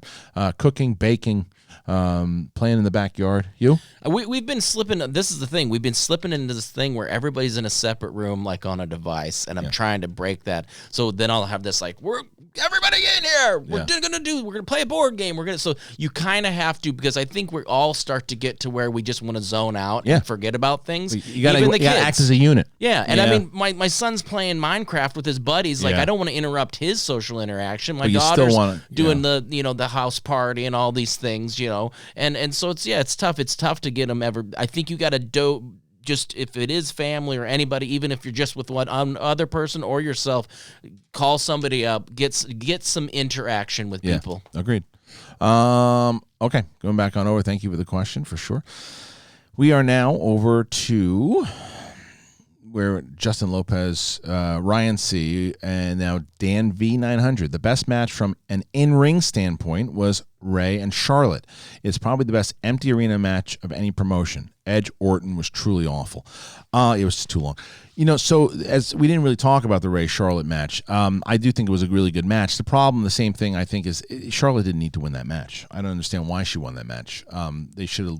You want to build up more stars, especially more female stars. You should have let Ray win it. I think that Charlotte winning it again, it's like to me it seems a little more favoritism. But hey, what you can do. Dan V900 also says Sasha should have won the title from Becky at Hell in a Cell with her return, but SummerSlam is supposed to be Sasha Bailey in Boston. Well, hopefully Sasha can finally win the belt. Win it again. Dan V900 also says the Edge documentary, it's a must watch. The last time Orton was consistently really good in the ring was 2011 when Edge retired. Some consider Taker HBK from 26 better than 25. Watch both. I will. Kim Leaf, thank you for the laughter and bringing the Schmodown to the world. Hopefully ESPN covers it. You deserve all the success that is coming your way.